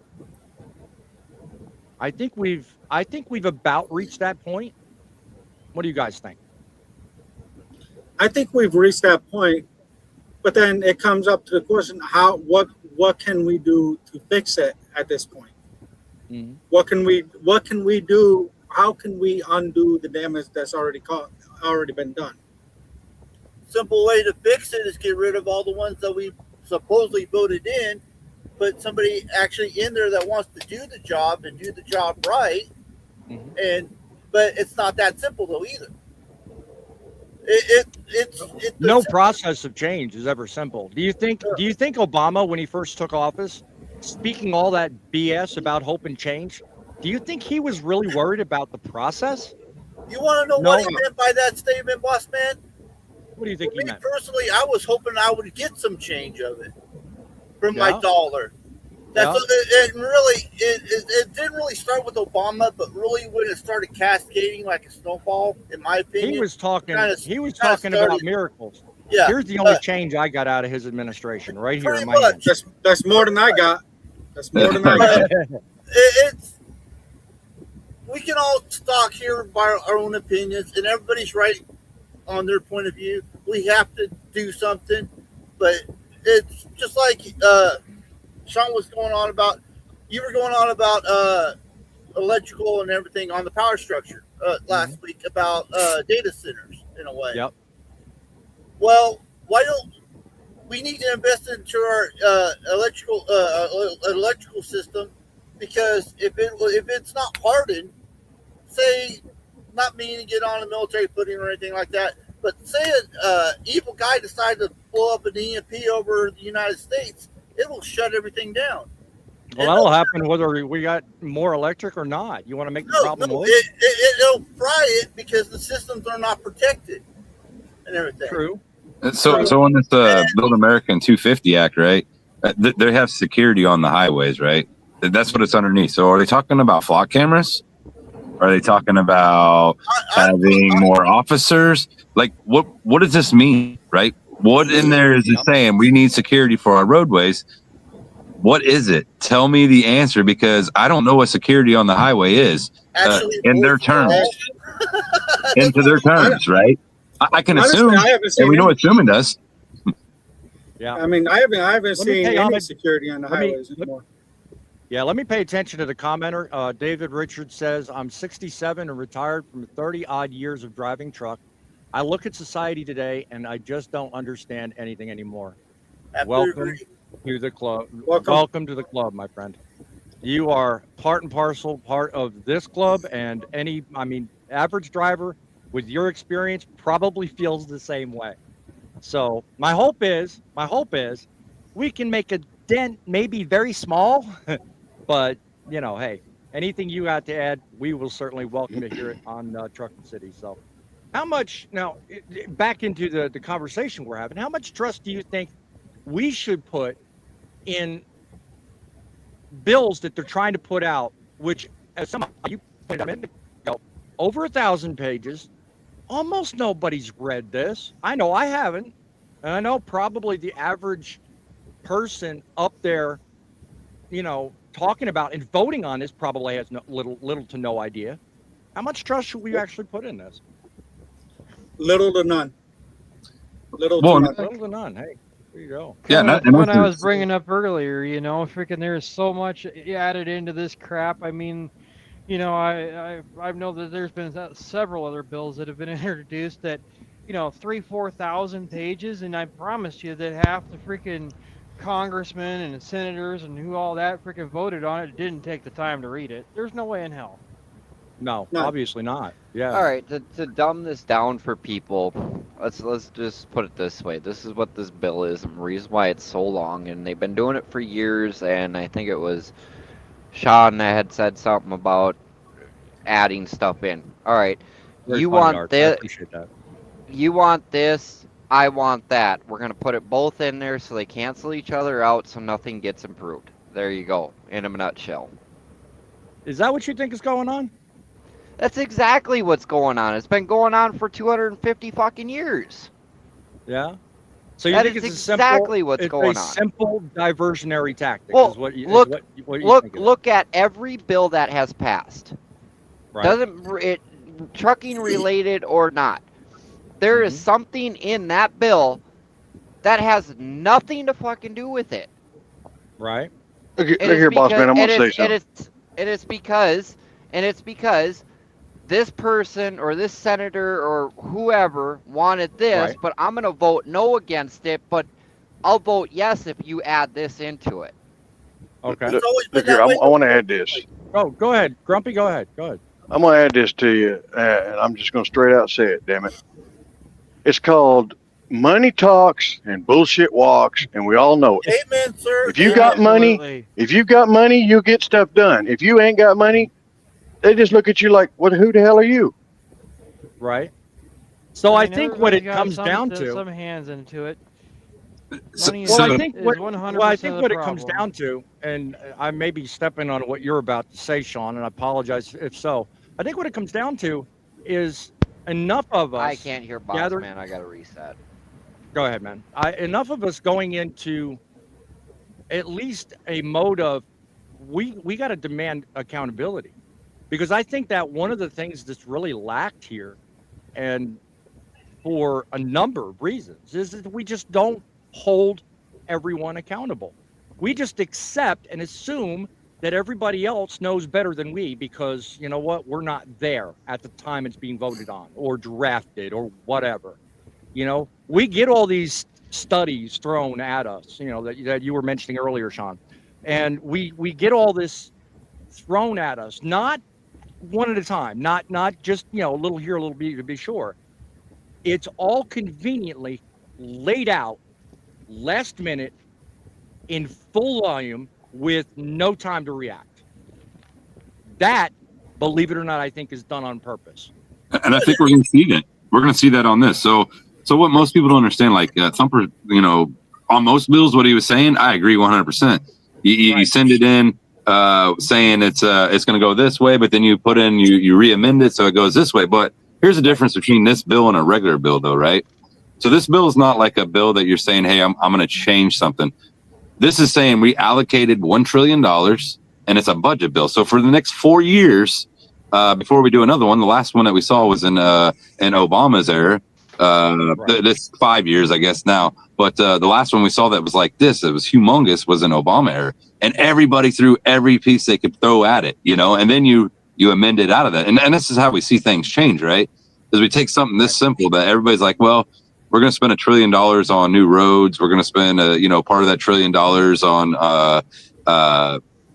on anything that they decide for infrastructure. But yet then you see housing going in there. Like that money is allocated to something else. So I don't think it's going to be a bill that you're going to see where they're saying, hey, we're going to spend this money in housing, but then we're going to write another one behind it to say, hey, that money is not going to be allocated to houses. I think you're going to see it in there. What's going to happen is they're going to ask for more money because they're going to say, hey, you know what? You guys allocated this $580 billion right now to it. We need more money for housing now. Now we want to amend it to say we need, $100 million or $1 billion to fix the housing crisis in America. Which are they doing it for America or are they doing it for Michigan? Or, you know what I mean? You heard what she said. She did not say there's a housing in the whole United States. What she said is there's a housing problem in my state and I want to fix that. Right. So now what are we doing? Is this now going to go from a national bill to a state bill? I mean, right. You make the state money, right? I mean, what she should be doing right now is saying, hey, you know what? Let me advocate in my state and say, hey, you know what? Maybe we raise up sales tax 1% for 6 months to a year and say, hey, we're going to take that 1 cent that we advocated it up and fix housing in my state. This does not belong in a government federal bill. Just as a refresh, let me play this. Come on, an Unlocking Affordable Housing Act, which aims to help developers access loans to build housing where transit already exists. The Build America Act tackles that issue to increase housing supply and lower costs for Americans. So there you go.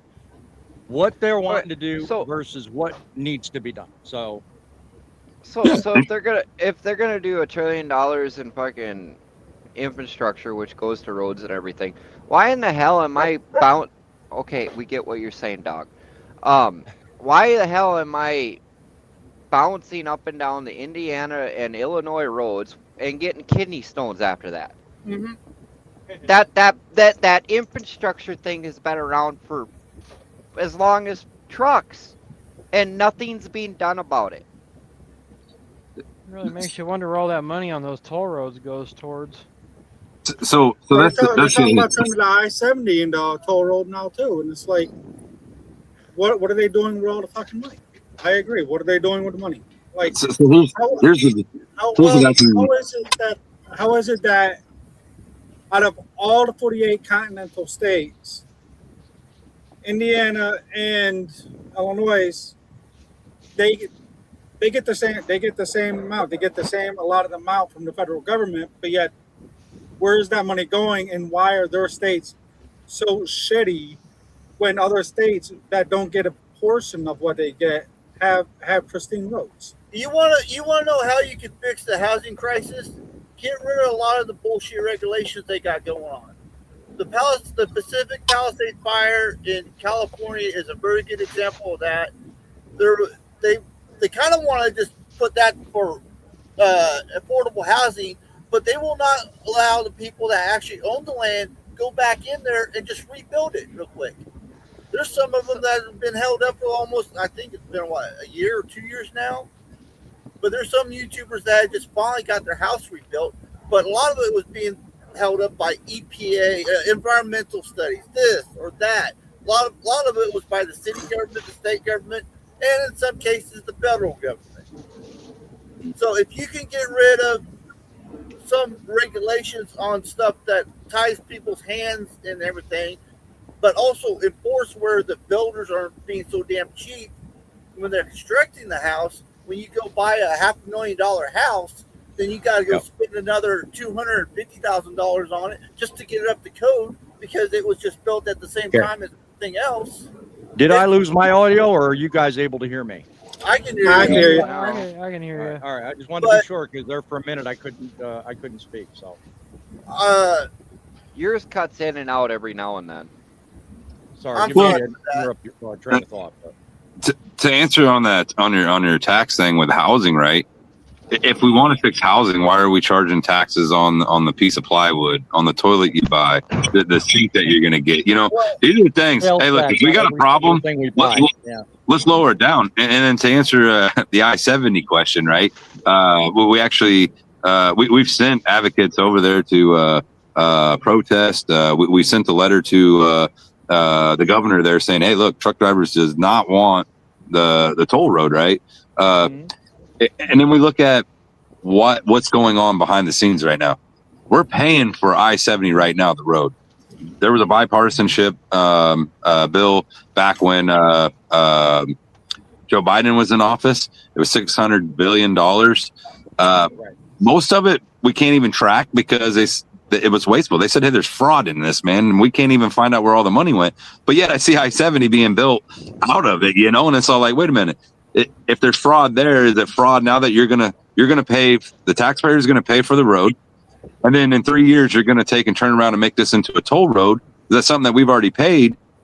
Tell me how this makes sense. How's this fair? How's this if Indiana wanted it, then maybe the governor should have went out there and raised his own money, built the road, and then he could start charging charges to drive on that road. But that's not, one, it's not his road, and two, our forefathers built this for our country way back in the day. I mean, we look at this is how World War I, World War II goes into effect so we can get freedom of travel. I think our rights as an American to move around the country for freedom of travel is being tested right now, right? Because yeah. Well, here's something to chew on. And this goes back to Fate when he was here, and Fate, if you're watching, sorry, having audio issues, but boom. Anyway, he knows what that means, so is Boss Man. Yep. But I didn't really get a word in because of issues and stuff like this too. But okay, so Now's our your time. property taxes and everything else goes up, but yet you go buy a brand new $100,000 pickup or a we'll just say $500,000 W900. Turn light on. But as soon as you leave the lot, it depreciates half its value. Exactly. But yet, my house from 1905 that I paid 10 years ago, I paid $52,000 for, is worth $120,000 now, and I haven't done a single thing to it. Yep. Good point. corporation.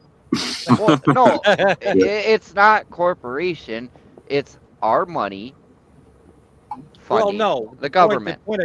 The point I think he was making is the government is becoming a corporation. So I think where he was going with that. Yeah, that's where I was going with. The government is saying what your property's valued at, not us.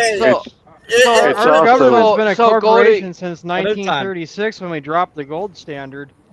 We implemented that Federal Reserve and everything went private. Go to your years. Go ahead, Thumper. Go to your senator and everything else and ask them that question. The viewers who are watching, ask them that question. Go to your senator, your governor, whoever. How is it I could buy a house for this much, but I could buy a new vehicle and it depreciates half its value as soon as I drive it off the lot, but yet my house keeps going up and it's almost 100. It's over 100 years old. Yeah. And if they can't answer that, there's a problem. Well, here's how I see that, Thumper.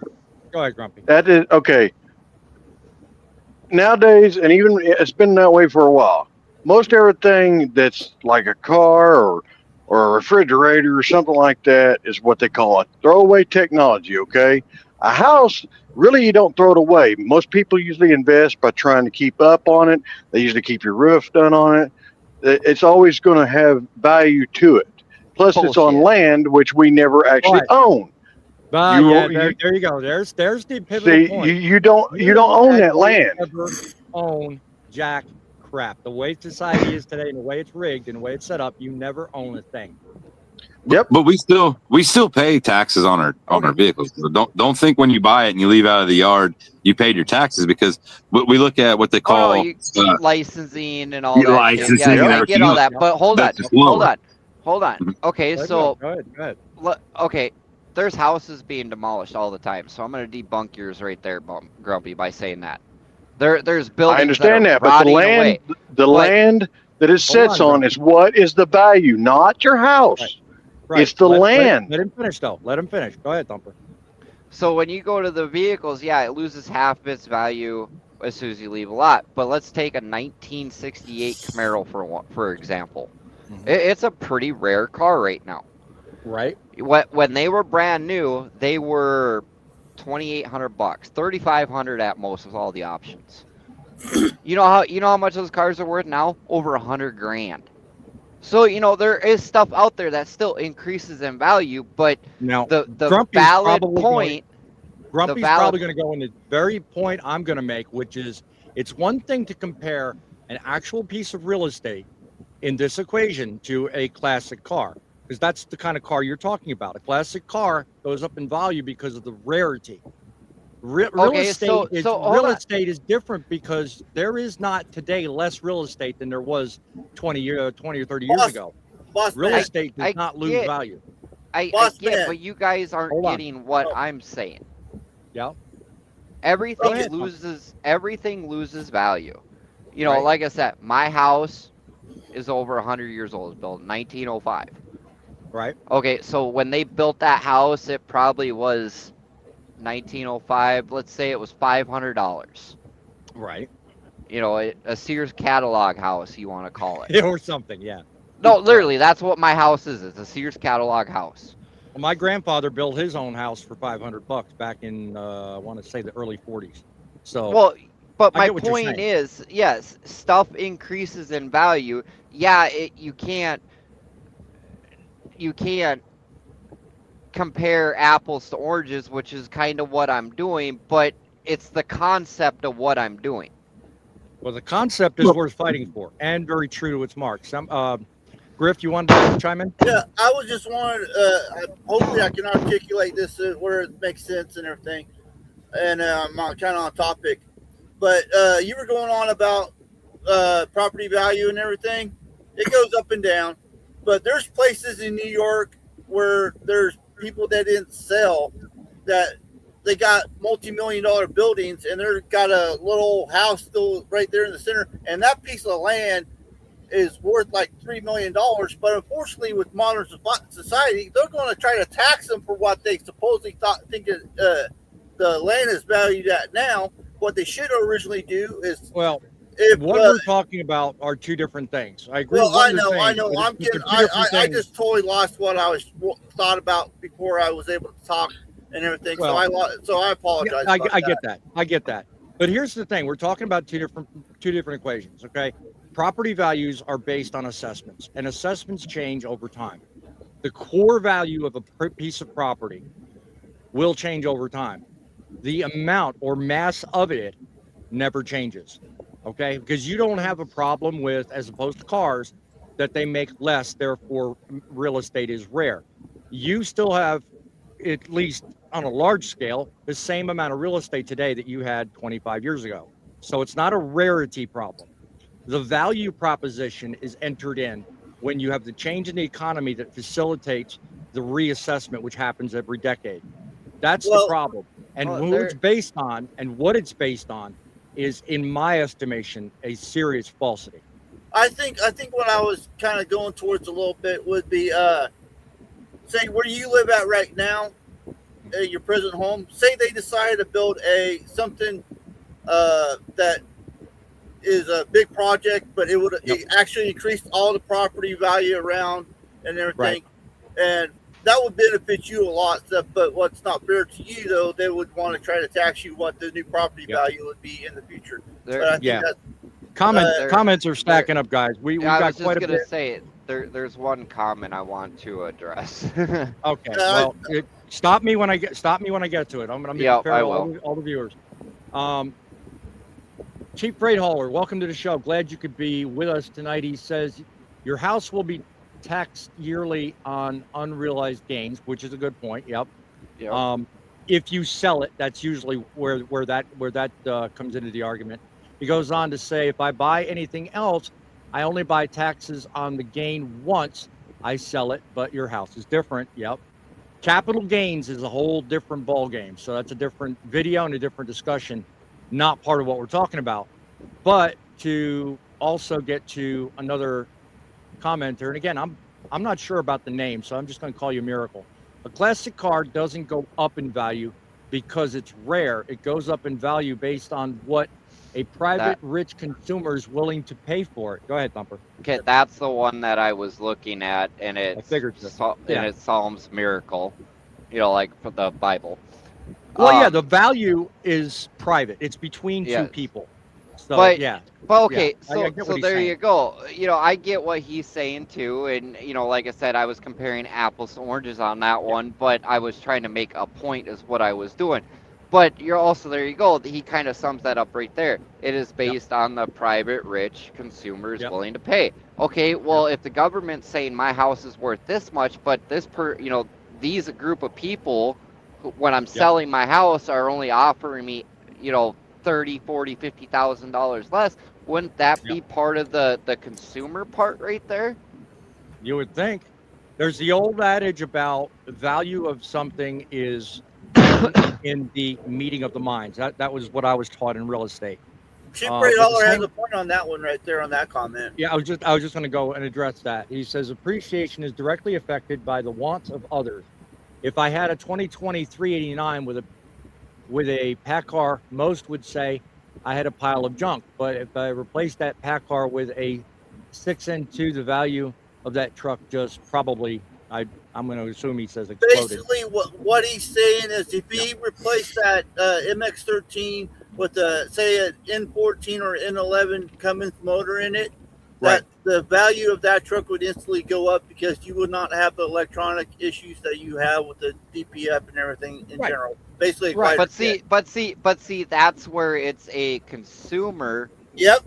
versus the actual, like a dealership won't touch it because it's a glider because of the emission laws.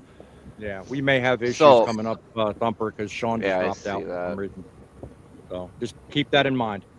Yep. So you Anyway, know, there's so many different sides to the argument that we're on right now that we're not going to get ahead. And even if you do bring it to the higher ups and everything, they won't have answers for it. right. You know, we're starting to go down a rabbit hole where And there we is do going to all be these no shows. answers. We do in all these shows, but I'm going to tell you something.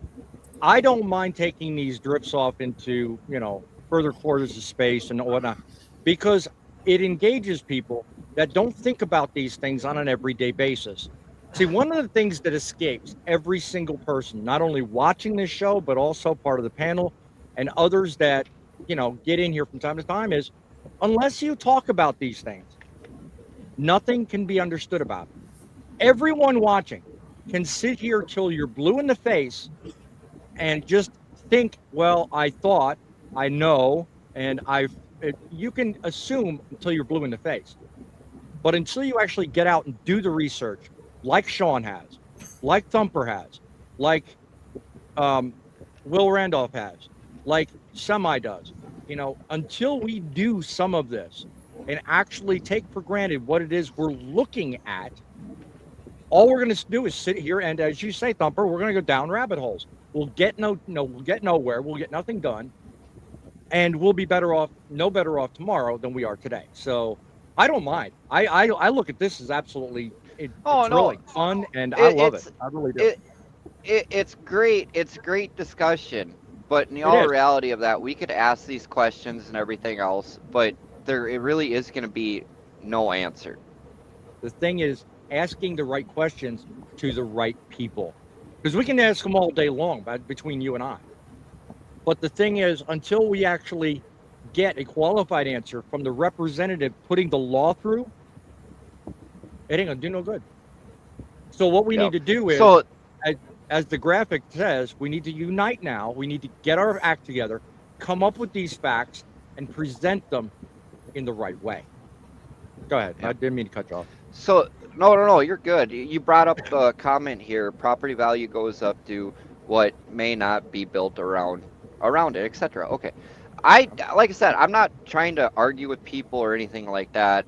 I'm just bringing up examples is what I'm doing, and he makes a very good point on that. But I'm also going to bring up another good point on this too.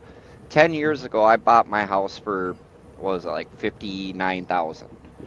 Okay. The town that I live in is about 500 people. We all know each other. I love the town and everything else, but nothing has improved in that town. It's actually gone down. We've lost a couple of businesses due to people retiring, stuff like that.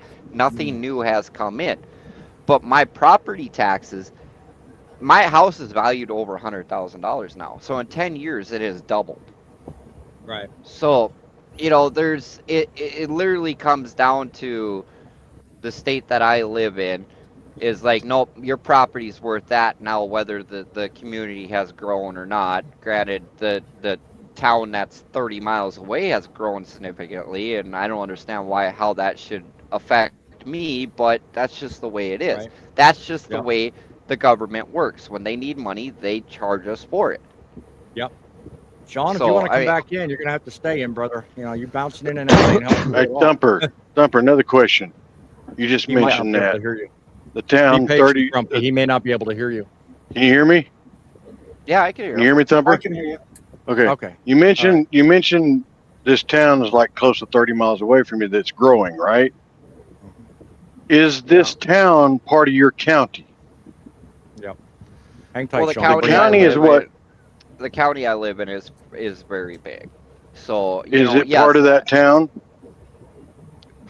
Is it part? Yes, the county. That county Okay. is. Yeah, that town Your is county- in the same county. Your county is what determines your taxes. Okay. So that's why your property went up in value, because they see it as there's an asset in that county to gain more taxes and all that. So they're going to do that. They've done the same thing here in Oklahoma to where in the county I live in. And Right. there's And a it's ridiculous. there's a whole nother discussion that you and I could have after the show on it. Yeah, very true. Boss Man knows a little bit of it, but there is a Yeah. mess going on in my town that is affecting a lot of stuff. So I just want to use this conversation as an example Real quick. what we should do in terms of with politics. Real quick, I want to bring Sean up after Okay. you've got done making that statement. Right now, in the past, Democrat and Republican were neighbors, they're friends and everything. Yes, they don't agree with politics and everything, but they can go sit down and have coffee and talk politics. But now you cannot do that. And even on some of our discussion on different items, we were kind of going back and forth.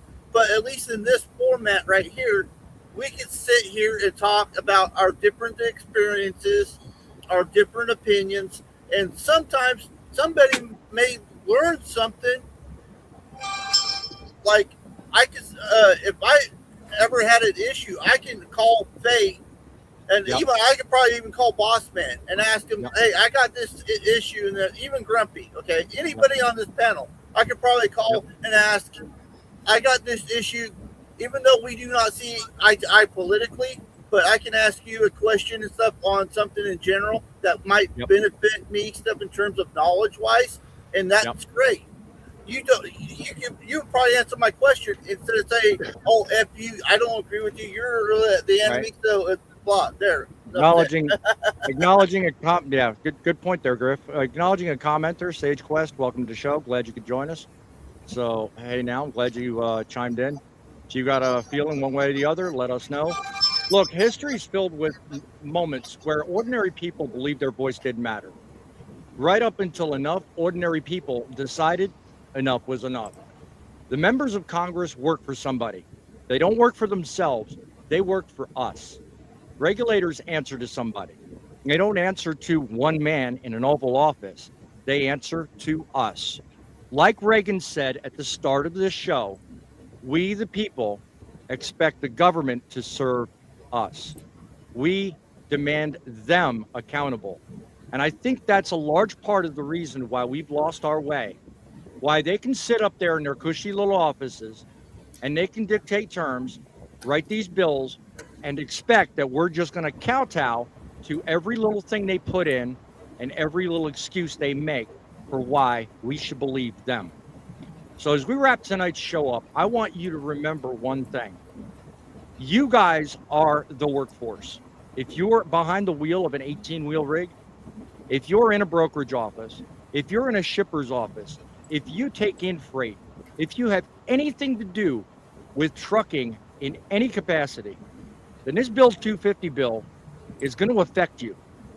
And the more you sit there and act like it's no big deal, like people up higher places, paid more, are better at the job than you, then when it comes down to it, sometime late November, December, when it gets down to dollars and donuts, you're told to do something you don't agree with, you've got no one to blame but yourself. So we're going to round around the panel, and we're going to close up the thoughts today. I want to hear what you think. We'll start with Will. What's your thoughts? You've been listening the whole show. When it comes down to the way the bill is crafted at this moment, having heard both Sam Graves and that representative from Michigan, what do you think? Do you think we need to do more, say more? Do you think if you had one thought in mind about what should not be in the bill, what would that be? What's your thoughts? If I had my way about these bills, would be written in 3-page, summaries, and freaking each one broke down to the appropriate position where everybody can read and understand it. Yep. We'll never see that happen in our lifetime. And if we could all stand up together and throw another tea party, back like they did in Boston, I think that would change a lot of things. But there's so many hands in everything. Everything, I'm waiting for them to tax the air we breathe. I mean, they might as well at this point. There's so many loopholes and everything else that that's not what our founding fathers found this country on. No, very true. Very true. I really wish we could just all get along. Like I said, in today's society, the different. Been listening. Yes, there's a huge difference between people that claim themselves as liberal or Republican. I don't identify as either, and I don't really care to discuss politics. So much with meeting somebody. I want to know somebody for who they are, not just because they voted for somebody. Exactly. And that's a big issue in this country is. We're not going to band together with how they've got everybody freaking running around rampant. I believe that the whole government's got their hands in everybody's pockets. It doesn't matter who it is. Yeah. Everybody that's on the panel. Everybody that's on the panel right now, please stay. Don't move. Stay with us through the end of the show as I'm trying to wrap this up. I don't want people losing audio or having any issues. So just be sure and stay where you are. So Will, would it be fair to say that we really need to put less trust in just words and more action behind what's going on?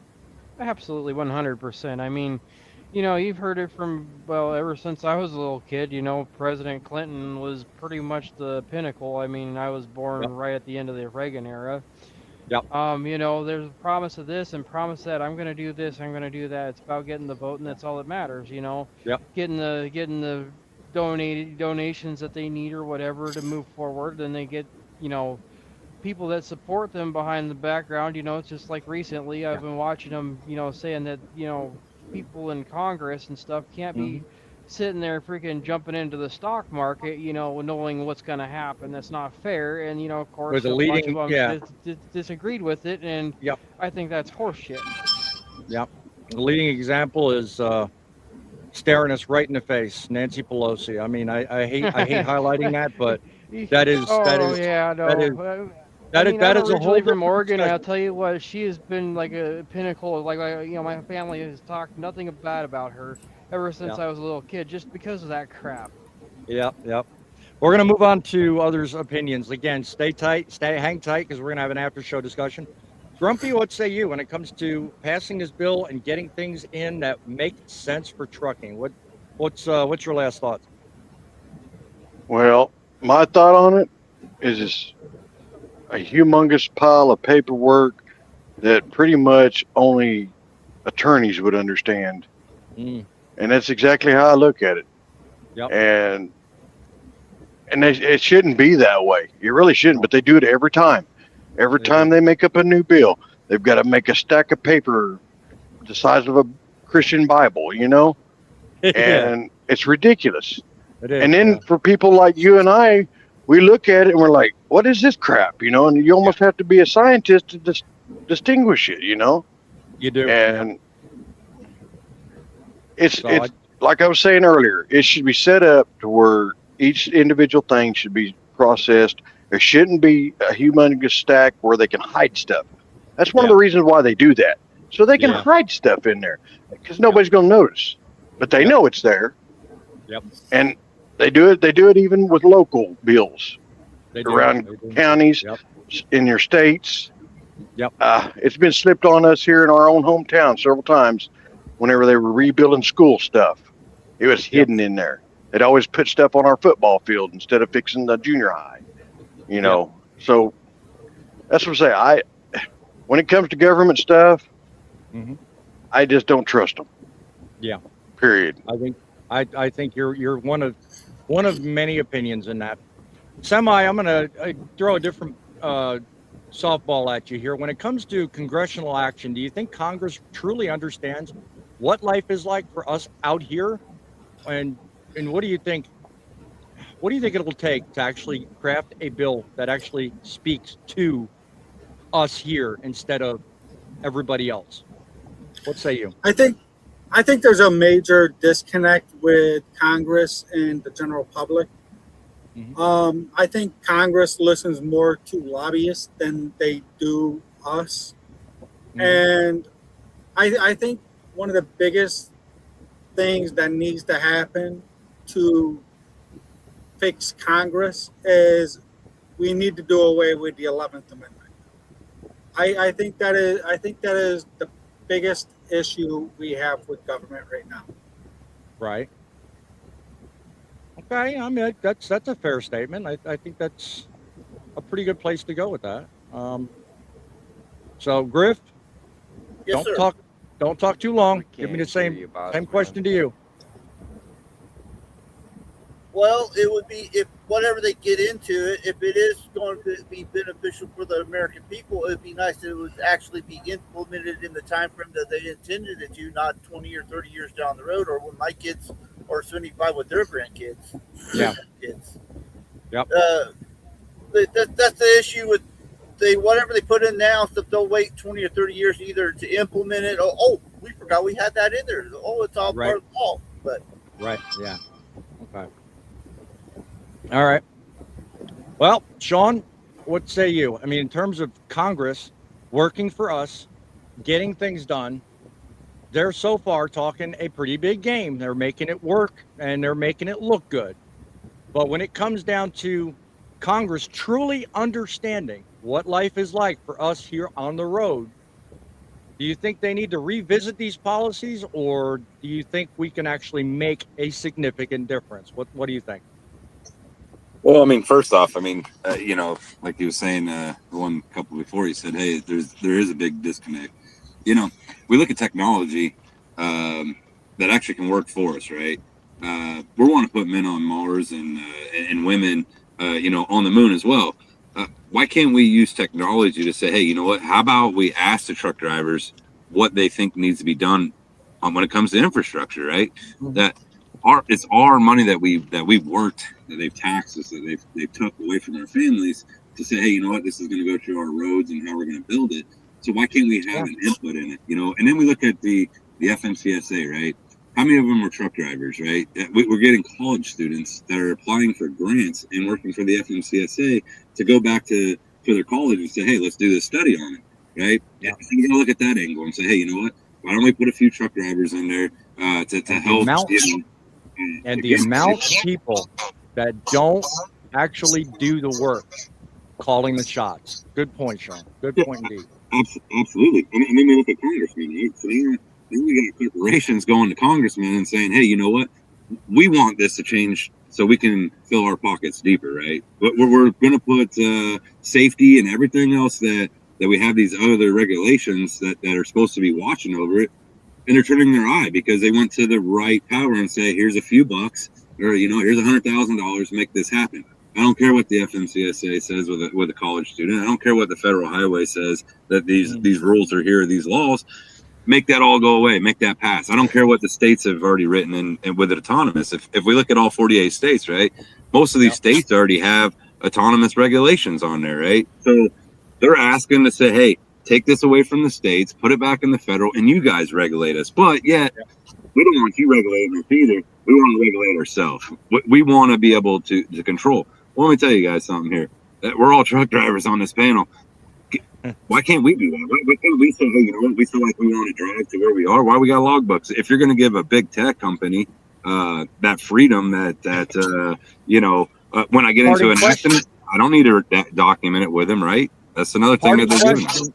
That may set us up for a future show, but I want to interject because you just mentioned logbooks, and I'm going to move on to our last guest and wrap up after this. So one of the things I saw today, and I haven't validated it, but it's being discussed, and that's the idea of actually resetting all these rules around hours of service. There's an independent source that I'm not going to name right now was talking to somebody that's actually discussing the idea of introducing a 14-hour standard, straight out, no restrictions, no problems. What are your thoughts there? Well, here's the thing. When we hide behind safety, or when the people that are making the rules for us hide behind the thing called safety, is it really safety, right? We should be having our studies should come from truck drivers, right? The people that are in it, in the industry that's actually doing the work. Let's pull the data off from them, not from a college kid that's on a racetrack and he's running it around or doing a sleep study. I mean, there's a lot of things that we don't know. Like we're looking at the exhaust for carbon monoxide poison, right? Are we just misdiagnosing people with sleep apnea because of carbon monoxide poison? You know, when OSHA that sets rules for other agencies, you know, for the housing and people that build on stuff. When they say, hey, look, you can't be in an environment with 52 parts per million of carbon monoxide and you got to take a 10-hour break off of it, what are we doing to truck drivers, right? If they have it in there. Nobody's experienced that. You know, we don't check the older trucks, right? We check these students check a brand new truck that just come driving right out the lot. And they say, hey, let's put this testing in there. You know, let's get one that's at 100,000 miles. Let's do one at 300,000. Let's do one at 750 because those are the trucks that run. Just like the myriad of other laws and rules that have come before today that they need to do exactly that on. They think of themselves and the rule, how it goes moving forward, but they don't think of the retroactive effects. And that is where we're gonna close off tonight's discussion. Believe you me, these issues will be discussed at greater length in upcoming shows. But I want you guys to think of this. When it comes to our future and the effect that what these people in Congress are doing, whether you agree with every part of the Build 250 Act or not, is not the point. The point is that these decisions are being made today.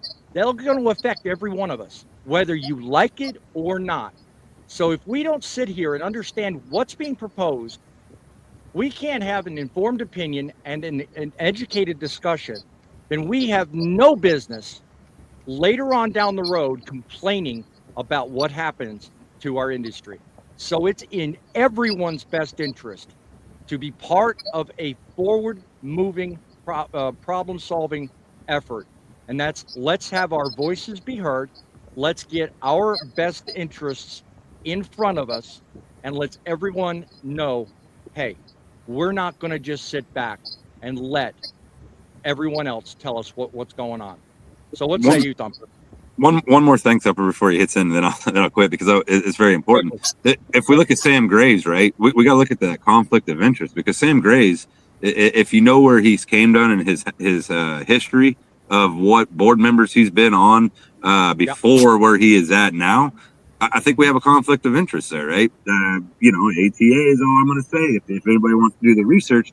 And now we put him into a power to say, hey, you know what? Now I can make the changes that I want for the mega carriers, and I'm not going to worry about the owner operators. So these are the things that, you know, our voice matters, but we also have to, you know, figure out who are the main players and why are they there, and who bought and paid them to put the person on the chessboard, right? So I just wanted to bring that up, Thumper. Thanks for letting me cut in there, but you know, that's the research we should be doing. Yeah. Well, once again, everybody stay where you're at. Yep. Yeah. Don't move. So, Thumper, what's your thoughts?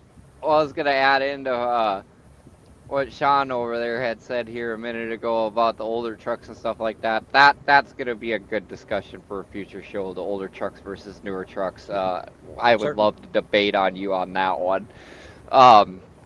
So I'll keep my opinion on that one. Honestly, boss man, I really don't have a really good ending like we normally do, because you kind of took the words right out of my mouth, really. Well, your Do your opinion usually always wins the day, so I can't It I does. can't say You that. know, I can't say that. I guess the only thing I can really end it off is, yeah, we got elections coming up, so do your research on who's out running. So your vote does matter because they are the people of our voice, and hopefully we get a good change in there and actually get people who will do something for us and not them. But that's really up to us right there. So you can find me on TikTok and YouTube here. You can find Busman on YouTube here. Grumpy, I know you can find on TikTok and YouTube. Sean, I believe we could find you on TikTok also. Are you on YouTube also? I am going to list everybody's credentials and the place to find everybody, so I'm not going to be rude to the current guests. But yes, everybody's addresses will be listed.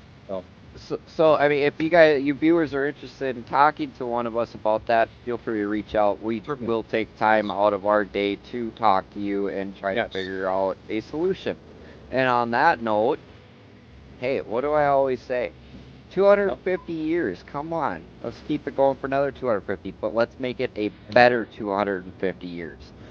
God bless EMT, firefighters, military personnel, truck drivers. I mean, hey, they all don't get the love like they're supposed to. So if you were a normal viewer, thank a truck driver, thank EMT, firefighter, military personnel. And, you know, just like how we always end it, we don't do it just for us and our families. We do it for you guys. We do indeed. That's the biggest thing we need to take away from this show and every show that we do in the future. We're going to be building up to the 250 Act as time moves on.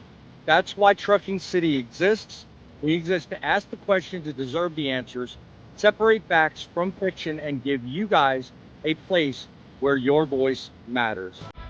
So whether you're talking about today, tomorrow, the inside or the outside, realize your voice does matter. Don't just sit back and assume the worst. Sit back assuming you know just enough to be dangerous. Because the future of trucking shouldn't be decided without people who move America. Till next time, it's the truck that makes the delivery, but it's you that makes the difference. Well then, keep the faith and keep it rolling.